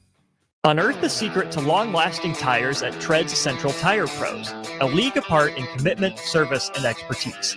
This isn't just about rubber meeting the road, but trust, safety, and surety converging in perfect harmony. This is where expectations are exceeded every time. Make your appointment today at Tread's Central Tire Pros, just south of Cortland on Highway 77, or visit our website to explore our services. Remember, when it comes to tires, choose Tread's Central Tire Pros because we tread differently. Midwest Bank is hosting our annual Thanksgiving food drive, partnering with local Lincoln schools to provide Thanksgiving dinners to families in need. We hope to provide meals for more than 120 families in our community this year. You can help by dropping off a donation at either Midwest Bank location, 7001 Pioneers Boulevard or 2655 Jamie Lane. Any donation is greatly appreciated. Your community, your bank, Midwest Bank, member FDIC. Salt Mine City is now open at 8th and R in the Haymarket. Come check out Lincoln's newest brewery with 12 beers on tap, including the popular Single Axle Light American Lager, Brick Street Amber Wheat, and so many more. There's daily drink specials like $1 off Moscow Mules on Tuesdays, $6 IPAs on Fridays, and $6 Bloody Marys on Saturdays. Stop by Tuesday through Thursday from 4 to 9 p.m., Fridays 4 to 11 p.m., Saturdays 11 a.m. to 11 p.m., and Sundays from noon to 8 p.m. It's Salt Mine City, Lincoln's newest brewery at 8th and R. Plains Cover Crop is your one-stop seed shop. Call us now for spring and summer forages, CRP mixes, and fall cover crop blends. We do farm-specific consulting for practical and efficient seed blends to fit your geography and goals. With a very diverse inventory, we will tailor a blend just for you. We're also looking for contract growers, and we buy and sell rye. Find us online at plainscovercrop.com. Timeless agronomy practices paired with modern technology. East Highway 20 in Orchard and across Nebraska. When you need a new water heater, nothing beats the ProLine family of water heaters from A.O. Smith. ProLine models are built using commercial-grade components, meaning they're built to help you tackle your toughest days. No matter if you need a gas or electric model, A.O. Smith has a ProLine unit for you. A.O. Smith, innovation has a name. Call Wellman Plumbing at 402-434-2400 for a great deal on a water heater today. Again, that's 402-434-2400. At Anderson Ford, we offer a 5-day return or exchange policy, so you can make sure the vehicle you choose is the best vehicle for you. No pressure. Right now, take over $11,000 off a 2024 Ford F-150. Experience better at Anderson Ford. Stock number 1004296, MSRP of $66,645. Must finance with Ford Motor Company and have a qualifying trade and approved credit. Tax, title, and license fees extra. Residency restrictions apply. Program subject to change. Must take new retail delivery from Anderson Auto Group by 11/13/24. See delivery details. Wake up, Lincoln. I overslept. Damn rooster didn't crow. It's time for Early Break, sponsored by Midwest Bank. Live from Lincoln, America. Here's 93.7 The Ticket's Jake Sorensen. I'm wrong, but I'm not. Husker Online, Steve Sipple. If I were a feral cat. And longtime college football assistant coach, Bill Busch. You get one team. Mine's the Houston Oilers. I'm not the Texans, and I'm not the Titans. So I'm out. This is Early Break.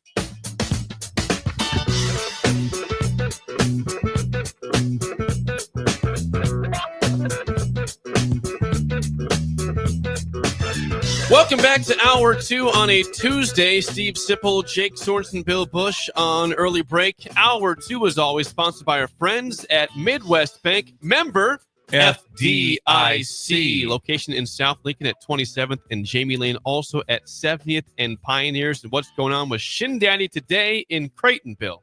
Well, we were just talking about the Tyson fight, and that has stirred up all kinds of emotions and energy. For Shin Daddy. It has? So he has set up an exhibition full-size sparring ring in the bank lobby. There's a full-size with the bell and everything. Ding ding. Inside of so he set this up and it's just for he's got it all right there. So Shin Daddy will get in the ring a little bit for some guest sparring like that. So he will gear up and go in. He will and do some guest sparring. Shin Daddy? But it's for people to come in and do a little bit of sparring like that. And it's also to settle grievances, also disagreements, disgruntlement. That would be incredible. So landowner tenant situations are settled now in the ring, and Shin Daddy will be the one who monitors in the bank. In the bank. Now that would throw me for a big loop. If you came into the bank and all of a sudden there's a ring, there's a ring and ropes. Who's going at it? Well, a couple farmers are at that. They got a disgruntlement over some land on whose land and what's going on. How they're going to settle it. Right inside there, right inside the ring. So he's got a ring set up there. This is in Creighton? In Creighton. The full ring is set up for it. So again, settle it in the ring like that. Shin Daddy's got it set up, and it's been It's really caught There on could be some already. women fights. Yeah, absolutely. Females. Yes, absolutely. Going at it. Tanya Harding, who you've met. Yes. Might be someone Right. that might show up in the ring. It'd be incredible. This is a Full and there's size a bell. ring. There's a bell. Ding ding. Oh, yeah. Guest sparring, and also just some fitness. Yeah. Yeah, just some fitness. Just blow off some steam. Blow off some steam. Come in like that. You just some people just come in like, hey, we wouldn't mind going at it. We'll get the gloves on. So he has a little bit of a boxing background. He's got a big boxing background. God. Yes, yeah. Unbelievable. So Shin Daddy's got that set up. So when you walk in the ring, expect it. Ding, to- ding. ding ding when you come in. Do it again, Jake. Ding ding. Really weak. So you try. Go ahead. You try it. Then. No. Come on. I'm not gonna try that. We can't match that. Do it again, Jake. Ding ding. All of a sudden, you're getting you're It's a kids fight bell. all of a sudden, a couple of third graders going at it. Ding ding. Ding ding. Yeah, it changes for the ages, I imagine believe. you is come the in, sound. just come in to get a couple cashier's checks, and all of a sudden there's a full fight going on. A couple of farmers going at it. With some headgear on. Some headgear on. That's Oh, amazing. yeah. I love the look. It's just getting better and better. He's doing a great job He up is. there. He is. He's really working hard at it. The bank's important to A him. man of the people. Man of the Shin people. Yeah. Keeps things really lively. lively. Yes, very lively. That's, I mean, you got to really watch it because some guys it could get pretty grisly. yeah, could get grizzly in there. We were greeted by Jeff Smith during the break. Jeff who Smith. thought that Troy Dannon, of course, mentioned the potential Bud Crawford fight at Memorial Stadium in the near future. Jeff Yeah. Smith. He thought maybe you and Mike Tyson could be the undercard for the Undercard. fight. No, I'm not Same doing age. Come on, Same age. It's an equal fight. You guys are the same age. that. No, I wouldn't do it. I What if he's Jeff got 12 Smith. mils involved? Let me ask you: if you let's just say you had to do it, Mhm. would you feel comfortable with me and Jake in the corner with you? Of course. We'd have to be in the That'd corner. be the only way I'd do stool, it. Three-legged The stool. three-legged stool. Yeah, Yes. for And then, sure. Here's what. That would be amazing. Can you if tell- guys were in my corner? hey, keep moving. Keep moving. Got this. Let's get that. Let's get All that. of a sudden, Jake's putting Vaseline I on your got face. I'll get the cut. I'll get the cut figured Look at my out. eye, Jake. Jake, Bill's squirting some water in your mouth. I can't see anything. Jake put Vaseline in his eye. You missed, you idiot. You missed. Not in my eye. He can't see anything. I can't see a damn thing, He's just Jake. beating the crap out of him. Punching me. Jake beat up Simple. This is really awkward after the fight. I can't explain what happened. Jake got Vaseline in his eye. I Like, missed Where's the the cut man? I missed the cut and put it in his eye instead. I was always You guys, baffled. I'm impressed you guys even know I about was the always Vaseline. baffled about the water because the water used to be like kind of a 40-ounce glass, and it was taped. Had tape around I it. don't understand that at all. What was that? I don't know. I can't What was explain that? it. And that was always something. I'm just glad you guys know about Vaseline. You know what that? You know why they do that, So right? it graces off Yeah, of you? Is that what yeah. it is? Don't God, they put so much on you. Yeah. It's disgusting, kind of. I don't think it worked either. I Yeah, never I thought don't it think worked. right now if you put Vaseline on my face and someone punched me, I'd be like, Didn't really thanks. work. Thanks. No. Oh, I'm fine. I'm fine. It don't just grazed believe off me. Breezed right off me. Yeah. And They I would always feel tell that. people those gloves didn't really do anything. It felt like you were getting hit by a brick. I was like, those gloves, they look kind of big, but Think about the sport now. We're doing everything we can in all sports to protect from concussions. And boxing is to give the other guy a concussion. That's your number one goal. oh yeah. Yeah. Anyway, It's a Jeff great sport. Smith, I the enjoy former the sport. Love it. Jeff Smith, the former Lincoln Southeast coach, former Nebraska assistant. That's right. With Danny Nee. It was amazing just him in here. Yeah. It was during better times. Yeah, It was he was during- here at the ticket though. Yes. It's like there he was. Yeah. Sort of a legend in the Lincoln community. Yeah. Right. Yeah. It was awesome. Right? No, wouldn't you say that? Yes. Yeah. He's regal too. Yes. He's look- bench teacher. We saw Jeff randomly a couple years ago at Double Eagle Golf too. Yes. He was helping out there. He helped out. That was out there. pretty cool. It was that was a super cool. surprise for both of us. Yeah, it was super cool to kind of reminisce. And he's a professor now at the university, and he's young Ben's teacher. Hoops and- teacher. Hoops teacher. And tomorrow I'm going to partake as a guest, Speaker? a guest presenter. Are you at really? class. And you have your parking pass. No, wait a now. second. Not Yes. basketball. Yes, talking. No. hoops. Oh yeah. That's yeah, not talking. your Oh yeah, expertise. the 1-3-1, the 2-3 matchup zone like that. 3/4 press. Oh yeah, we're Bolt talking. told me a little bit about your We're basketball talking. prowess. Talking through all that. Yes. Oh yeah. You're talking hoops? Yeah, talking hoops. Do Yeah. people know you're a football Yeah. coach? Yeah. Oh yeah. Move your feet, palms up. You're Yeah. your all conference in that little C2 school. Wow. Oh, taking shots at Pender again. Yeah, Oh, not classy like Columbus. It wasn't C1, just so you wonder. C1. C1. Yeah, don't they You take moved shots up at to us. the A ball. Yeah. Yeah, I was kidding. Yeah, that's all we talked about. What would it be like to be at Columbus? Yeah, that was our main conversation. It's like Indiana to yeah, you. it's like I remember when I went down to watch Lincoln Northeast win the state championship. I'm like, I was shocked they're not playing Columbus. They had to play Hoppin and Ron Kellogg, and they didn't play Sipple in the finals. You thought I was like Steve Alford. Yeah, that's what I thought.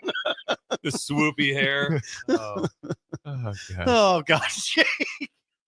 All right, football. Yeah, 402-464-5685. Call or text as always. We did not get to the audio of Matt Rule talking about the roster limits affecting walk-ons. You want to get to that here? Or That's not? heavy stuff. Go. Yeah. Okay, heavy stuff from Matt Rule. Exactly right. I don't know what that means for them anymore. I don't know. I don't know what it means. I really don't know. I mean, when Ted Carter and Trev Alberts offered me this job, they said to me, "We want you to build a program that's built on player development." They said that was the ethos of Nebraska. Tom Osborne, getting players here, a walk-on from Western Nebraska, a scholarship player from somewhere, get them here, develop them, teach them, train them.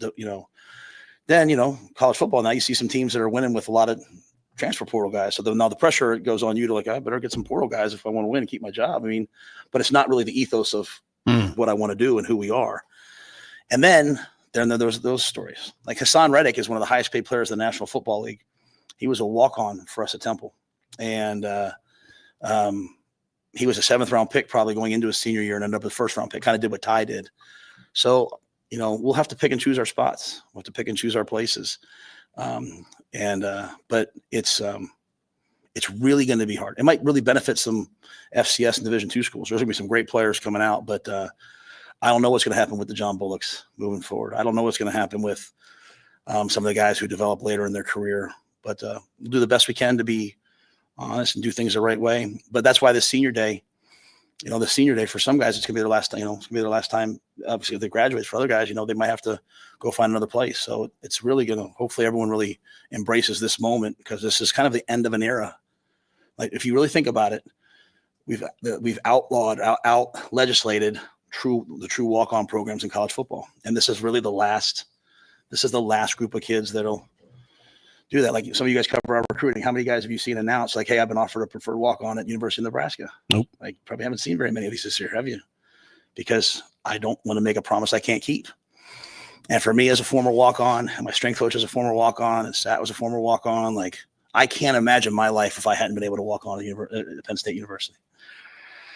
I can't imagine my life if I had, hadn't played for Joe Paterno and gotten my butt kicked by those guys every day. Like, so again, I'm probably waxing too poetic, but this Saturday's this is a big, there's kids that love this place, that this will be the last day they put their pads on and go out there to be a Husker, and all settled in a courtroom somewhere. So it's a shame. It's a real shame.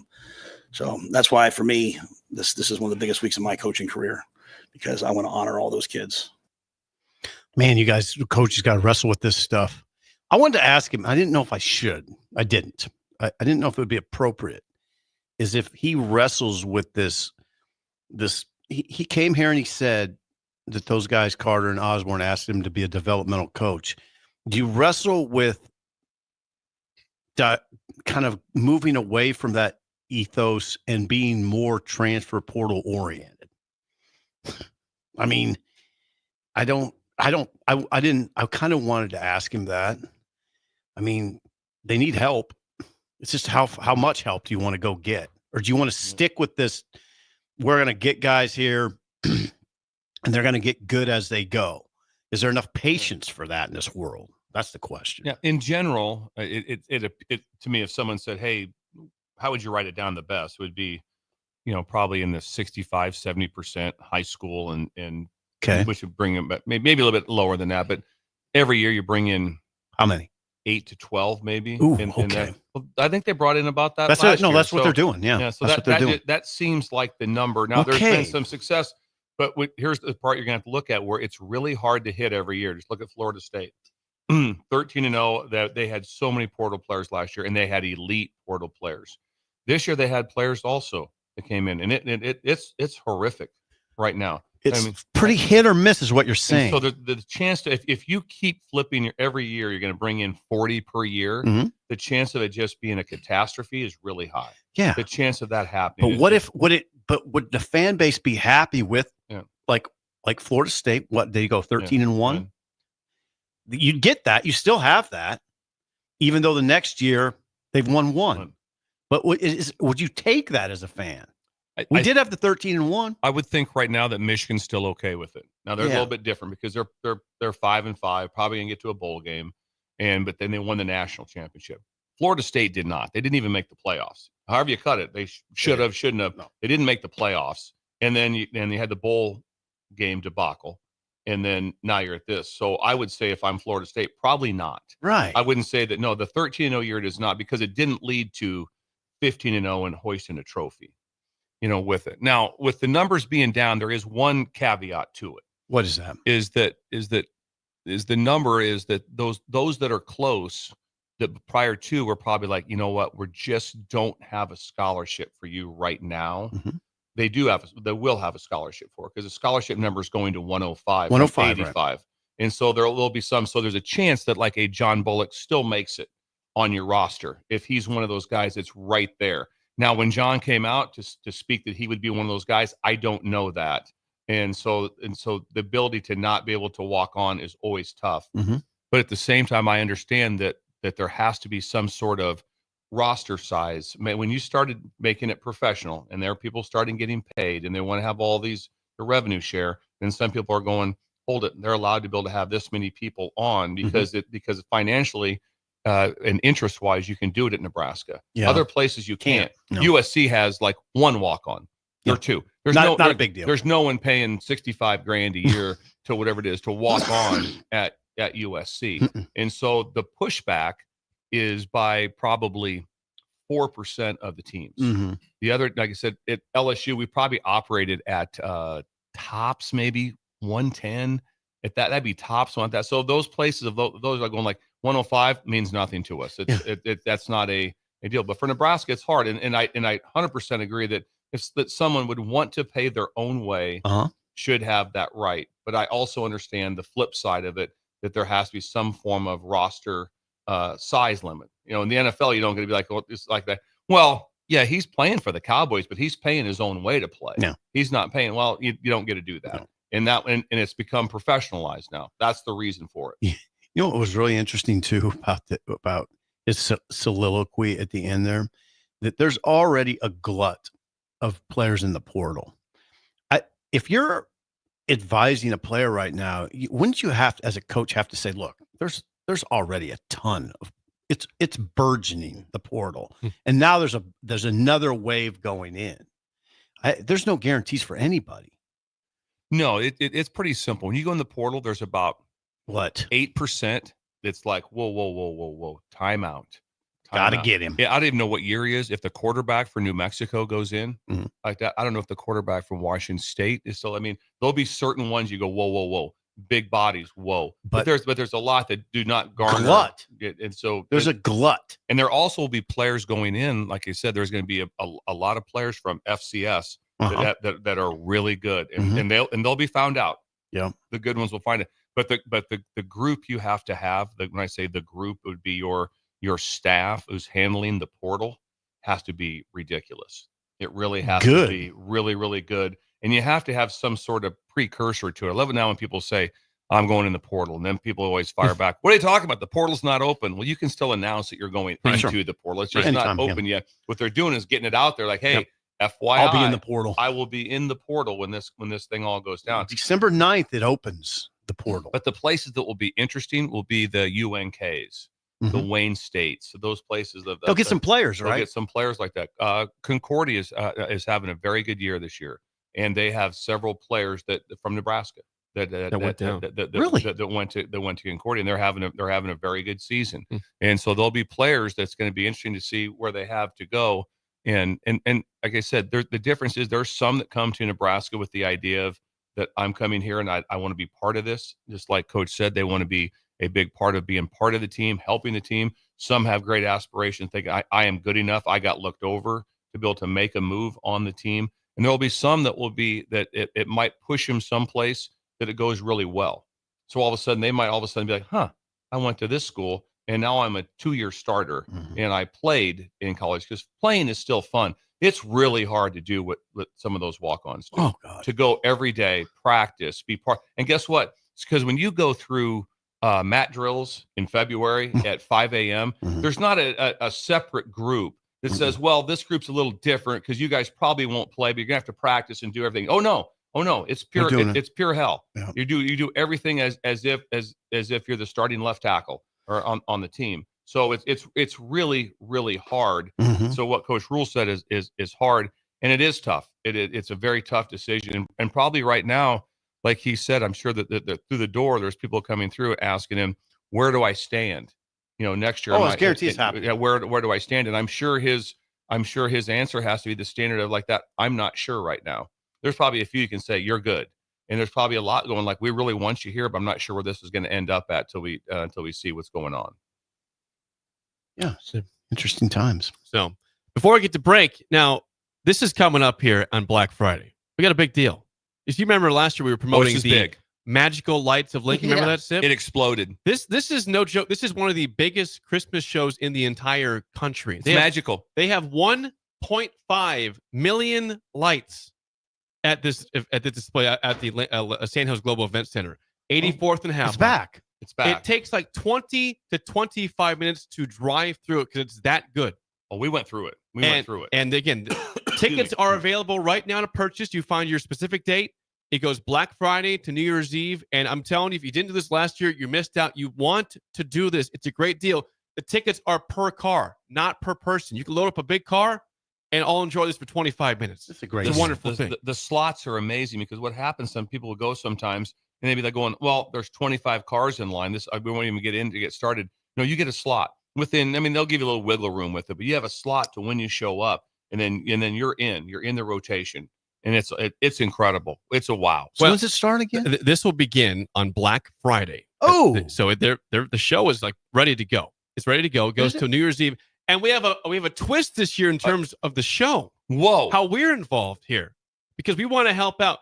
I talked to Vinny. Vinny runs the show. He said, I want early break to kind of have a big early piece break of with this. Sip and Jake and Bill, Sip and Jake.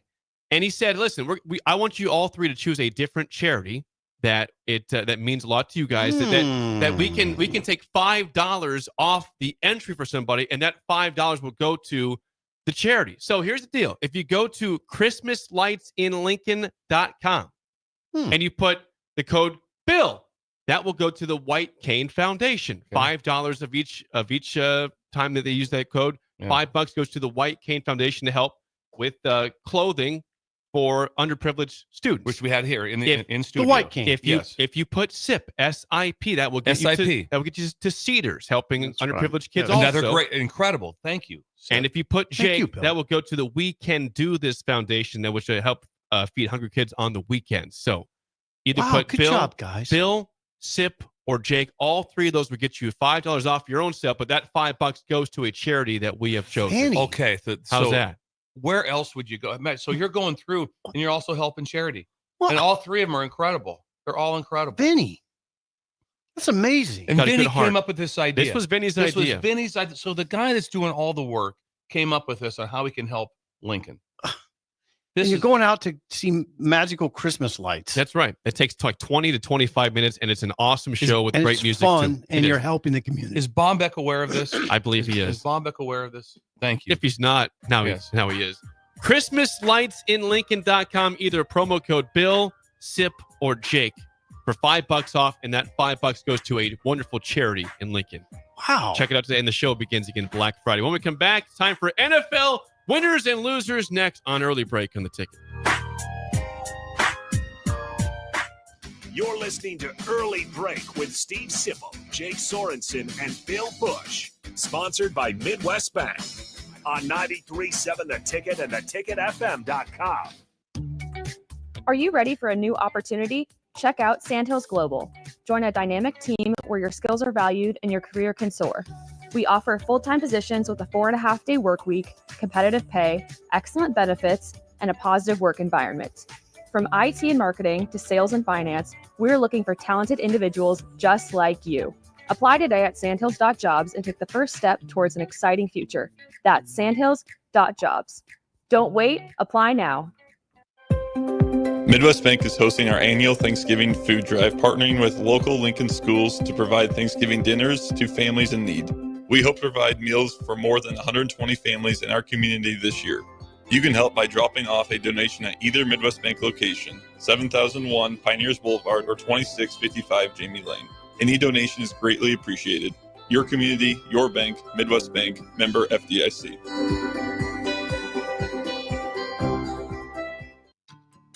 When he stops the game-winning goal with his nose.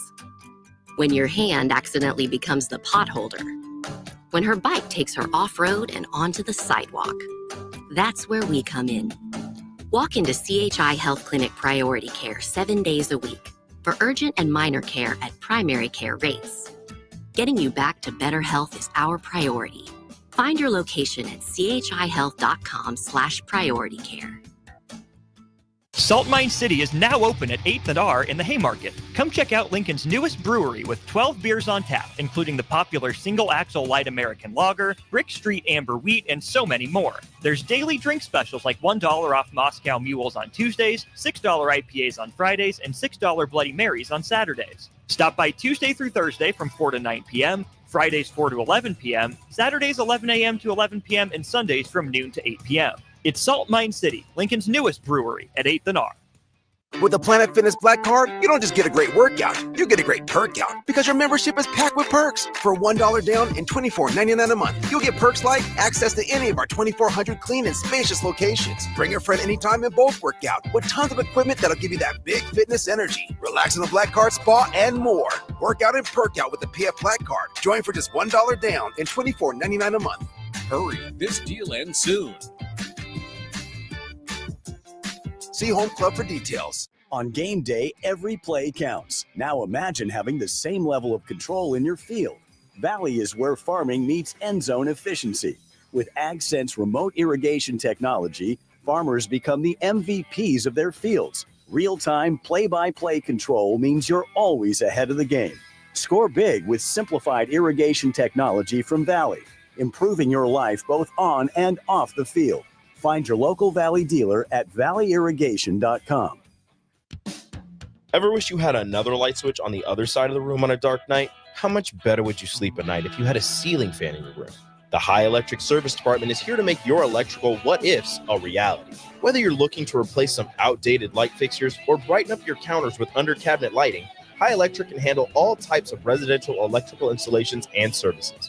Give Erica a call at 402-466-6606 or visit high-electric.com to get started. College football in Lincoln, America. The time has come. Start your game day off right with the A1 Automotive Ticket Tailgate pregame show. Join the ticket crew as they bring you all the coverage you need to get you ready for the action. It's the A1 Automotive Ticket Tailgate pregame show. Brought to you by General Fire and Safety, Raisin Canes, Perch Merch, Sunbelt Rentals, Mullen Motors, Select Plumbing, and the Kindler Hotel.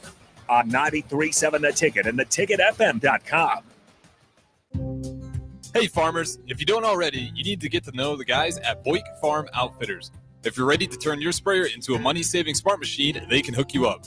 If you just want to get your chemicals from some good guys that care about your operations goals, they want to chat. They work with progressive growers all over eastern Nebraska to assist with equipment upgrades and input options. Busch Farm Outfitters is equipping the modern farmer. Check them out at BoichFarmOutfitters.com. That's BOECK FarmOutfitters.com.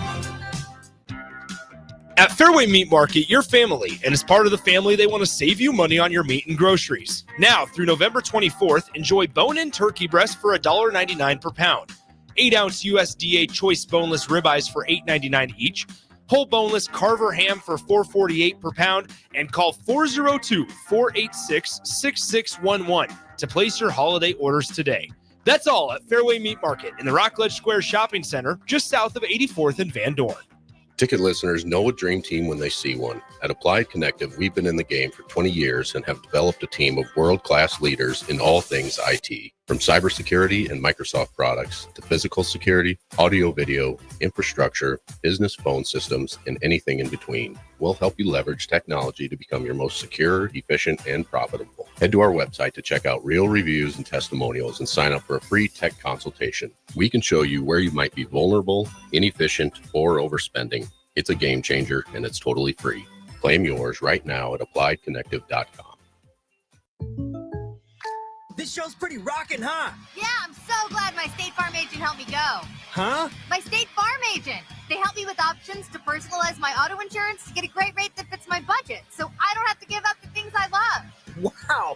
Hey, so do you think I could get your State Farm agent's number? Call your local State Farm agent, Vinny Kreekak, at 402-474-1173. Individual premiums and budgets will vary by customer. All applicants subject to State Farm underwriting requirements. Well, good morning, little brother. Is Early Break. Weekday mornings from 6 to 8 on 93.7 The Ticket and theticketfm.com.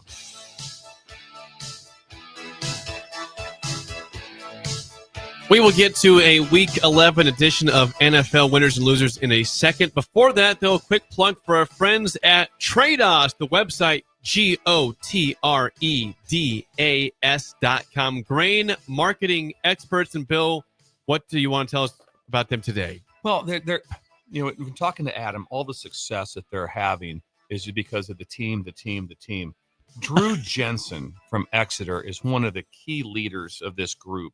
And Adam has put together such a team of experts that obviously everyone's local. Yeah, they cross state lines. They go into Iowa. They're into Missouri. They do those things right there. But these people that Adam has put together, it's like he's got like the 12-legged stool. It's wow. Kind of, they're just like us. Just kind of not average Joes, but just a bunch of people that just love to work together. Our highlight here's what is us coming together every day in studio. It's pretty fun. Very rarely are we out of studio. I think I've done it once or twice. Jake's got one coming up here. Black Friday. I'll be doing the show though. Yeah, but he'll be doing the show. Don't but guess what?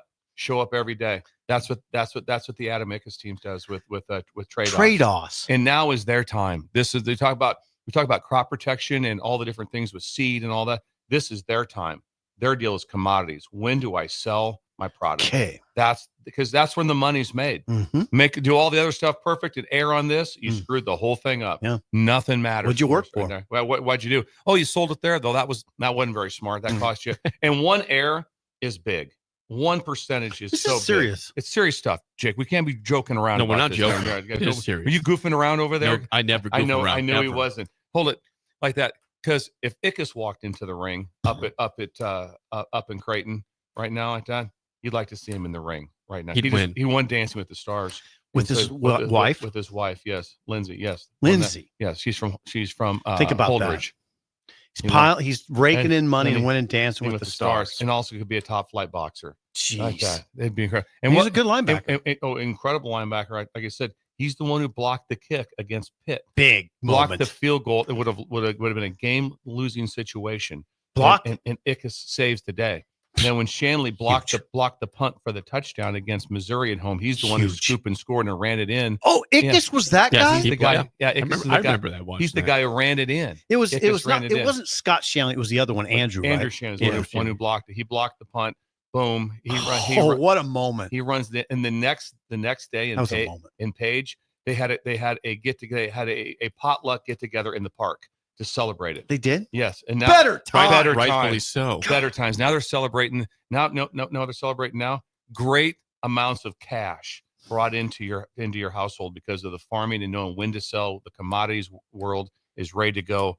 And that's what he's put together a team today. I just wanted to highlight Drew today from What's his name again? Drew Jensen from Drew Exeter. Jensen. Incredible athlete himself. The website, gotrados.com, GOTREDAS.com. It is time for NFL Week 11 winners and losers. It's our favorite. Fire it up. Week 11. This, of course, is sponsored by our friends at Führer's Cheese Bread. It is chili season, and you can put Führer's a dollop in your chili. Whoop.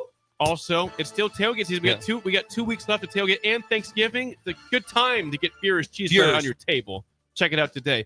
To the winners, number one, when you knock off an undefeated team, you are number one winner. The Buffalo Bills beat the Chiefs 30-21. Everyone kept saying, wow, the Chiefs are an underdog going to Buffalo. Buffalo said, yeah, they are, and we covered the spread and won the game. Josh Allen has a 26-yard run for a TD on 4th and 3 to clinch the win. Memorable. 30-21. Bills are your number one winner, 9-2 on the season for the supposedly rebuilding Buffalo Bills. Not so much. They're a wagon. Number 2, I'm going to go to a player. Bo Nix is getting good in Denver. 4 touchdown passes. I think he had 4 incomplete passes in this game. They rout a playoff team, the Atlanta Falcons, in Denver, 38-6. Defense was great, but Bo Nix was phenomenal. He's a dude for the Bill. Broncos. He's a dude. Yeah. There were people saying when he came out in the draft, people saying next Drew Brees. And I'm like, what? Well, maybe they weren't too far off. I don't know. He's pretty good. Maybe they weren't too far off, Jake. He looks good. He is fun to watch, Bo Nix. It wasn't the best first couple games, what you'd expect, but he's really been good the last 3 or 4. Good rookie. Number 3, this team just refuses to have close games besides one game this year. The Detroit Lions just kicked teams' butts. 52-6. It was like an FCS team playing the Lions on Sunday. The Jags stink, but it's still. so hard to score 52 points in an NFL game. NFL. The way the clock moves. And I mean, it just. How many first downs do they have? 30-some. 38, right? 38, something like that. They out-yarded 38 first downs. They out-yarded Jacksonville by 460 yards. It Hard to was like Nebraska versus Idaho State. Yep, it was. That's what it felt like. 52-6. Lions are 9-1. They are incredible, and Thanksgiving's coming up soon. They're ready to roll on Thanksgiving like usual. And who are they playing? I don't know. I'll figure that out next week. Okay, that's next week. Number 4. AFC North battle. The Steelers beat the Ravens 18-16. This is about what you expect. Just a defensive battle. Turnovers in this game. Tough, big hits, but the Steelers get it done. They're 8-2 with Russ. And Derrick Henry fumbled in that game. He did have a fumble. Well, I text Aaron Davis on the interception that Russ threw. That was they were up by like 5 at the time. Yeah, it was a bad pick in the end zone, right? I mean, it was horrible. I was like what just happened? Right. And they end up rallying back and getting the ball back and getting another field goal. But anyway, it was 8-2. What are the Ravens? 7-4. Okay. But they're still scary as hell. 7-4. Number 5 winner. I got to give it to the Dolphins. The Dolphins have won 2 straight. Tua looks very good since he returned from his concussion. All 4 games. They're 2-2 since he returned. But playoff team. Not up there. They're in the conversation. I still don't believe it yet because they got some tough games left. But playoff. Tua looks really good. Looks smooth. He's making quick decisions. He's not taking big hits besides the one tackle against the Rams, which he was fine. He didn't make no mistakes. The Dolphins had no punts and no turnovers against the Raiders. 34-19 Dolphins win now 4-6. To the loser, this is very obvious. Number 1, the Chicago Bears had a great chance to end this terrible streak to the Packers. They can't beat the Packers. Nope. Blocked field goal to end the game. 2019 Green Bay continues to own Chicago. Yes, Bill. I read something yesterday on a game-winning field or on a field goal blocked on the last play of the game to block to win the game. It's happened twice in Bears history. 1935 and this last Sunday. Doesn't happen. But prior to them blocking a field goal to secure a win, right, hasn't happened since 1935, but it did the other day. Jeez. Good stat, Bill. 20-19, Bears fall to the Packers. Number 2 loser, the Niners don't look right. They hosted Seattle at home. Seattle gets a touchdown by Geno Smith on like a 15-yard run with 14 seconds to go to win in regulation 2017. And Seattle has not been playing great football the last 4 or 5 weeks, but the Seahawks go into San Francisco. San Fran 5-5 on the season. That's a wow. The Cardinals lead the NFC West at 6-4. I know Also they have big terrible wow. special teams, the Niners. Bad special teams. Which is surprising because they're usually very solid in that regard. Yeah.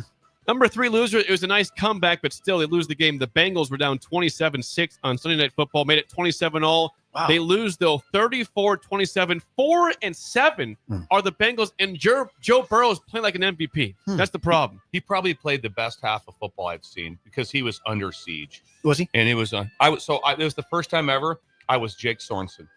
I was a fan. You were a fan. I was a complete fan. Don't forget. How'd that feel, by the way? After he took him back and tied it, he took him down twice to kick the field goal to take the lead. And they missed 2 field goals in the fourth quarter. McPherson. Missed 2 field goals in the fourth quarter. That's not Joe's fault. I mean, the reason they scored the touchdown was because they kind of shut it down because they were in field goal range and they popped a run. They were going to kick a field goal at the end of the game to win it. But the game is so different if you make one of the field goals. Don't miss them both. So, Jake, I know the pain. I felt How'd that feel to be like me? It was awful. It was awful. I was yelling. I'm watching this game going, oh, my, they're coming back. It's unbelievable some of the plays that were made. And you like Joe. Joe's a friend. Yeah, a big fan of it. So I was complete fandom. And then it all just broke down. So I felt like Jake. After when the game was over, couldn't fall asleep for a while. Were you wiped Upset. out? Oh, no, you're. I was worked up. Yeah, I was all worked up. Now you understand. Yep, Bill. I get it. It's tough. Number 4 in this bye week, Daniel Jones was benched for Tommy DeVito. Loser. He's done. It's over for Daniel Jones. Is it over? Big con. I think he got like 4 years, 144. I want to say that was a waste of money. See ya, Daniel. It's over. Wow. The Giants are a fraud. They suck. I'm sure Dable got them to a playoff game 2 years ago, and they won a playoff game. And now it's just an epic fall for Daniel Jones and Brian Dable for that team. Talk about things he hit, man. Daniel Jones. They won that. They won a playoff game. Like, this is our guy. Because quarterbacks are hard to find. We got our guy, and he made The Jets and the Giants. What an utter disaster. They both suck. Number 5 loser. The Browns played really a low life Saints team, and this is a tight game. Low life. What a low life, maybe a team not playing an underachieving team. The Saints I don't know if they're low lives. The Saints lost 7 straight games at one point, so they're pretty low life. They fired Dennis Allen. Now Darren Rizzi's won 2 straight games, and the Browns just gave it to him. 35-14 Saints. Taysom Hill had 200-plus yards of offense. Jeez. He had 8 catches, and he had also 130 yards rushing in this game. That's insane. That is. Also, the thing about the Taysom Hill story, remember, he's been in the league like 8 or 9 years. He's not. He's not young. No, he's not young. Talk about the career that guy's made and the money that he has made. What a dude. And you got him doing that, and you got Daniel Jones just kind of. He got moved to quarterback 3 like that. He got moved. He's not even the backup. He's not the backup. Over. He won't be active for the game. It's over. Yeah. Man. That is. By the way, last night the Texans beat the Cowboys 34-10 on Monday Night Football. Cowboys are just bad. It's bad. And a piece of the stadium fell down before the game. Some sort of metal almost like hit a bunch of reporters. What stadium? At Jerry's World. At Jerry's World? Yeah, there's a piece of metal that fell down and almost hit a group of reporters. It would have caused serious injury. Nobody got hit. Oh, that's good. So things are really falling apart in Dallas. Literally falling apart. Things are literally falling. Jerry's having a bad run here. Man, they're not going to win another game. It'd be a surprise if they won. Surprised if they won any more games. 1 or 2 more. Wreck. Yeah. It's bad. What a wreck. Here comes Dion. Yeah. Maybe. That is winners and losers for the NFL, sponsored by Führer's Cheese Spread. It is now time to play the game show. Give us a call right now. 464-5685. Your chance to win a business box of bagels to Bagels and Joe. You guys are 1-0 in the week and 8 games over 500. We've won 5 of 6. 42-34. Today's topic is Big Ten sack leaders. What schools do these guys play for? Okay, You've got 18 we stay in the schools. You have 18 choices here. 18 schools. Yeah, we're okay. 464-5685. Shut Up Sipple starts right now. We've all been there. You're listening to the radio, and then that rage starts to grow inside of you. It starts to consume you. It gets to a point where you just want to yell, "Shut up, Sipple!" No, sorry. I'm sorry. Well, here's your chance. It's time to shut up, Sipple. Call now to play. 464-5685. Shut up, Sipple. Brought to you by Bagels and Joe. A line is open for you at 402-464-5685. Big Ten sack leaders. I will give you the name of the player, how many sacks he has, and you tell me what school in the Big Ten he plays at. Okay. There's 18 options. 18. Yeah, I'm just randomly guessing. And likely 17. I'm not giving you Nebraska. You'll know it. They'll come across your. It'll click. It won't click for me. 402-464-5685. We need a caller. Because you guys have one's calling. You guys have won 5 of 6. They're scared of you right now. Right You're now, it's a little bit of a heater. I don't blame them. Yeah. I don't blame them either. Yeah. I really don't. Or intimidating. Even if it gets tight, no one's calling. The show is Ben, do something. They're calling now. Okay. I think do something. They're just they're assuming a loss. That's why they're scared to call in. Yes, I see it. Understandable. It happens. Ben's getting the call right now lined up. How do you guys feel about this? What's that? I feel something. There's a sidebar there that just happened. Got very interesting. I'll have to hear about it during the break. Very interesting. There was something that to get Sipple in a pickle. Okay. Sipple pickle. We have Colin. Colin, how do you feel about Big Ten sack leaders today? Yeah, we're going to find out. All right. Well, Bill's a lifeline for Sip for one question. As always, Colin, first question goes to you. What team does Mikhail Kamara play for, leading the Big Ten with 9.5 sacks? Oregon. Is he with Oregon? Good guess. Good guess. Yeah, really good guess. This guy came from James Madison, so where do you think he's at? He was a former James Madison player. Yeah, Where he's do you Indiana. Brilliant. He is a Hoosier. He's leading the He's a Big dude. Ten, and he came from James Madison. It gets back to you bring in coaches.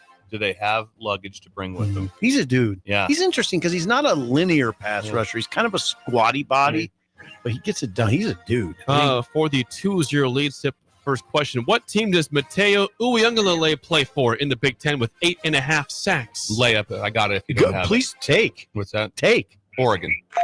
Damn. Okay, 2-0. A big play at the We're end up of the 2-0. Wisconsin game. Jake, that's 2-0. He 2-0 intercepted lead. the pass. He did. To win the game. 2-0. For the to stay alive, Colin, last question. You're down 2-0. What Big Ten team does Abdul Carter play for with 8 sacks? Penn State. Brilliant. I knew that. 2-1 lead. We're good. Okay, now Here we go. Now here we go. Here's our chance, Steve. Bill, I know, we gotta close the I'm door. out of play. Bill can't help you. We got to close the door. For the win. He's been in play. He is not in play. For the win, Sip, what Big Ten team does Gabe Akis play for with 8 sacks? Gabe Akis, I've never heard of him. Never heard of him. Have no idea. Now he has a J at the front of his last name, but it's silent. Oh, It's that helps. Akis. That helps. That's It looks like Gabe Jack is, but it's Akis. 5 seconds. 8 sacks for him for Gabe. Okay, so he's got a lot of sacks. Make a guess. Fine. Yeah. Pick a It's good not team. Ohio State. 4. No. Not Michigan. 3. I'll say Michigan State. I'm okay with that. You need this one, Colin. What team is that? Illinois. Illinois is correct. Brilliant. 2-0 lead. Now it's a 2-2 tie. This would go to Colin. You guys would go over under the answer. Okay. I'm All really right. disappointed right now. Colin, this is for you. Marshall's Mike Green leads the country in sacks through 10 games. How many sacks does Mike Green have? He has played 10 games. 12.5. Over under 12.5. Bill, I was going to write. Oh. Yeah. I mean, Mikhail, Come the on. guy from Indiana has, I think, 9.5. That's right. This guy leads. Leads the country through 10 games. The He guess- said 12 he and said a half. 12 and a half. You're going over under that. I like the number, but something tells me to say this. Okay. So I'm just going to say we're going to Okay, go over. We're going to go It's over. over 12 and a half. Brilliant. We are brilliant. 6 of 7.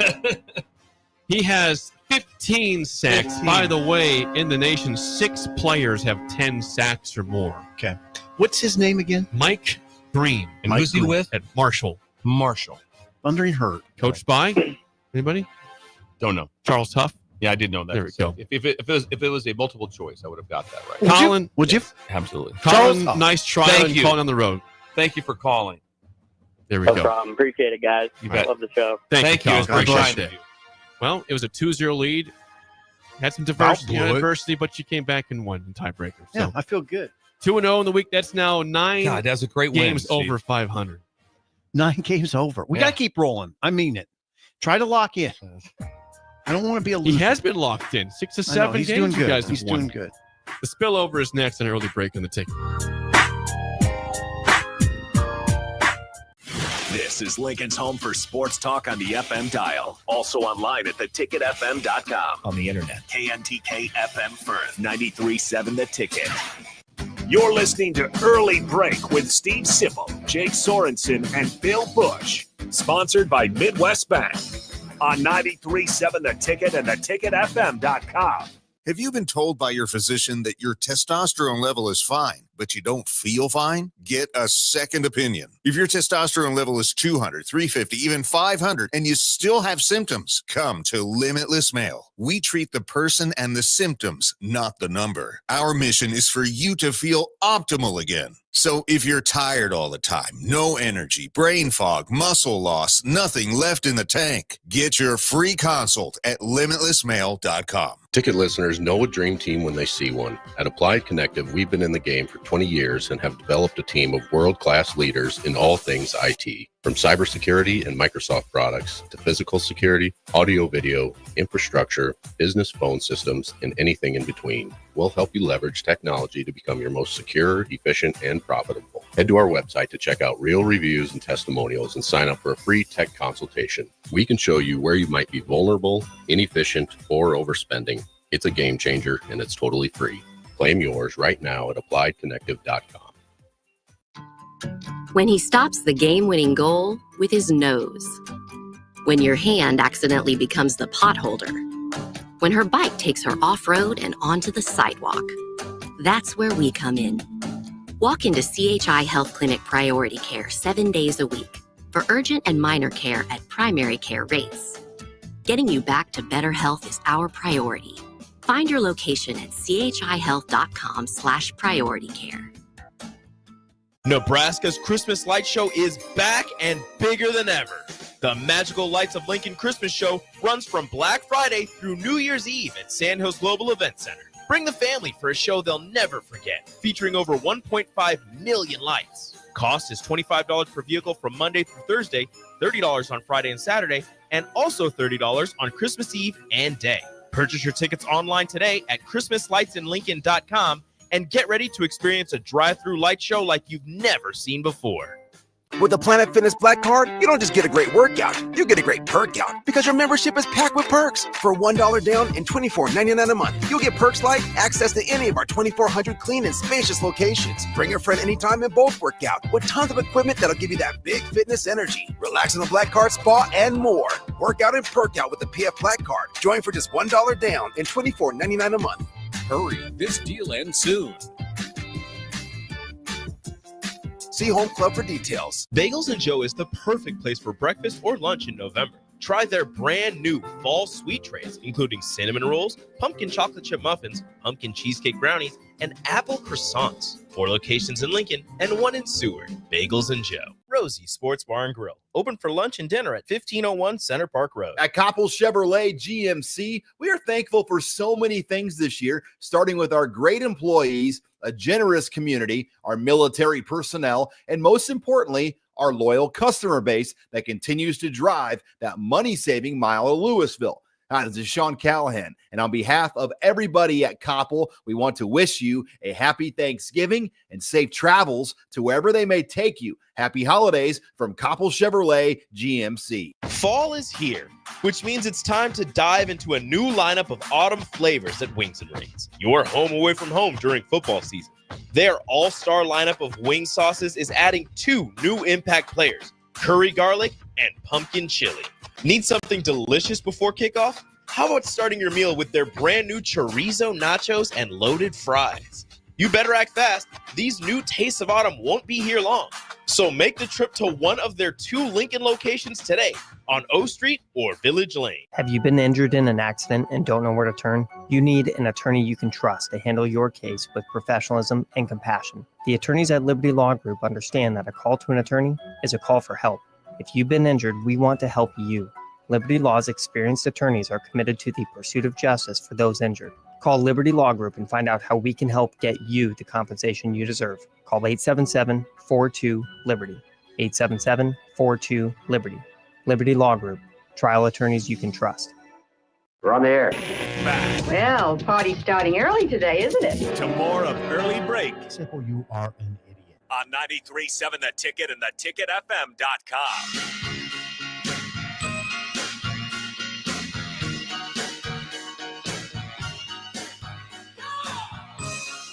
It is time for the spillover with AD, sponsored by our friends at Raising Cane's Chicken Fingers. One love, AD. Good morning. Aren't you glad you're not a Cowboys fan today? Boy. You know what, though? I think most of the Cowboy fans, can't say most, I would say some that I've talked to, have just accepted it. Just Seems accept like it. Seems like it. You're 3-7 right now. You got It's over. Metal It's over. fragments falling off your ceiling of your stadium. Jeez, Jerry's World. It almost hit reporters. Yes, that A could have group been of very reporters. bad. Oh my God. That could have been horrible. So thank God no one was hurt during that. But yeah, if you're a Cowboys fan now, I would think you just said, you know what? It is what it is at this point. It is what it is. Something else, isn't it? I mean, it just kind of falls under the category. I kind of look at it, the Cowboys. Now, sometimes I just fire things from the hip. They don't make a lot of sense. But I look at them a little like Southern Cal football or UT football, Texas, when they were down. How can you be down? How can it be that bad as the Dallas Cowboys when you pour so much money and energy into that franchise and you get nothing? You get nothing this year.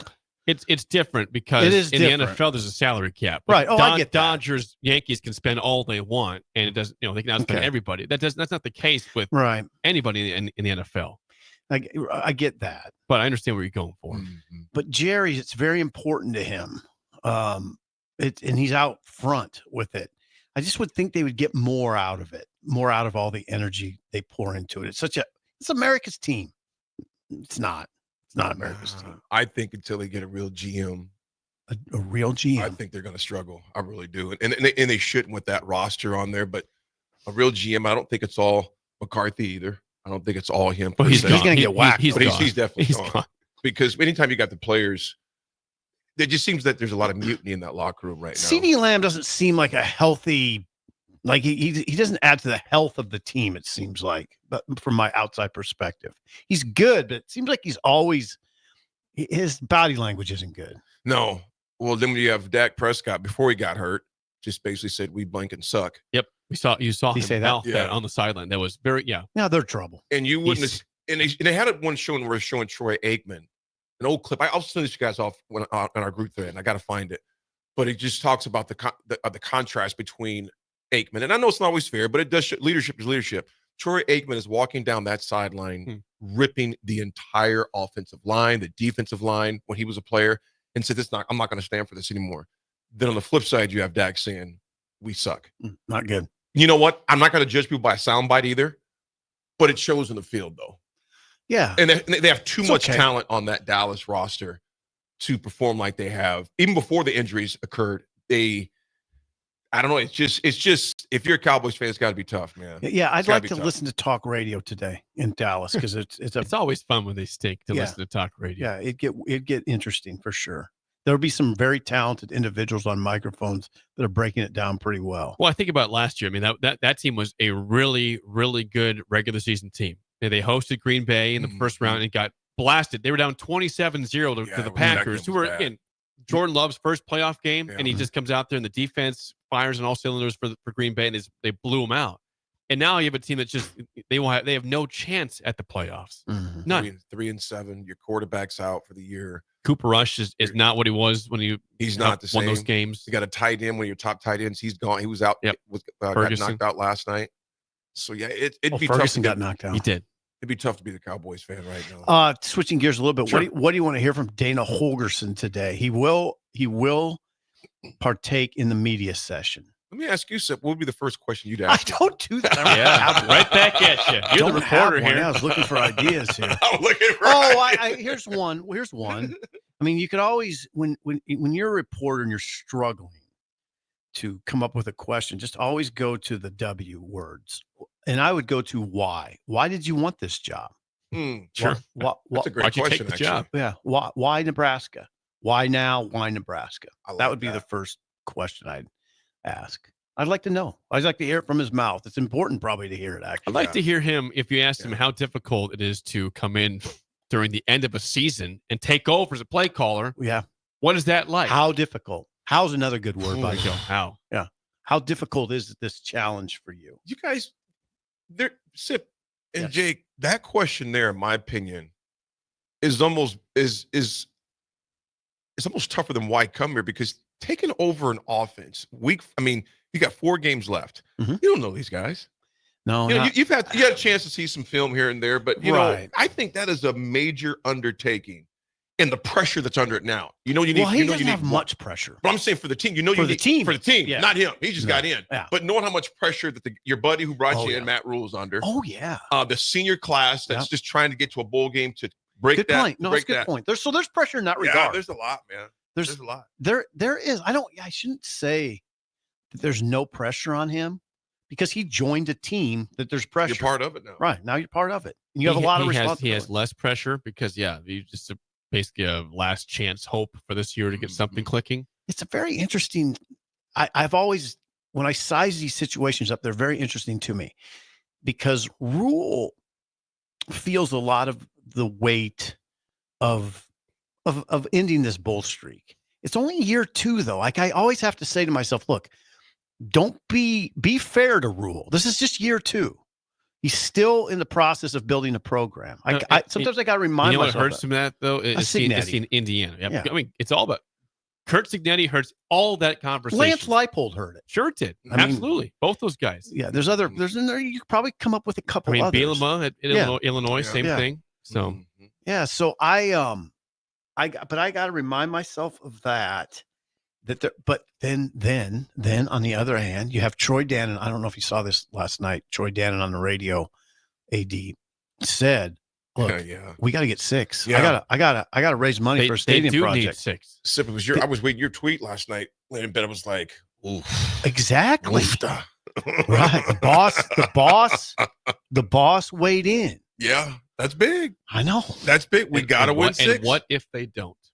What if they don't? He goes 0-8 in his 2 years in November. In 2 Novembers, yeah. Blinding right now. I love it. You're fighting some adversity. Yeah, yeah. We got to go. That's it. The Drive with AD, Raf, and AG is next for Steve Sipple and Bill Busch. I'm Jake Sorensen. We will see you tomorrow.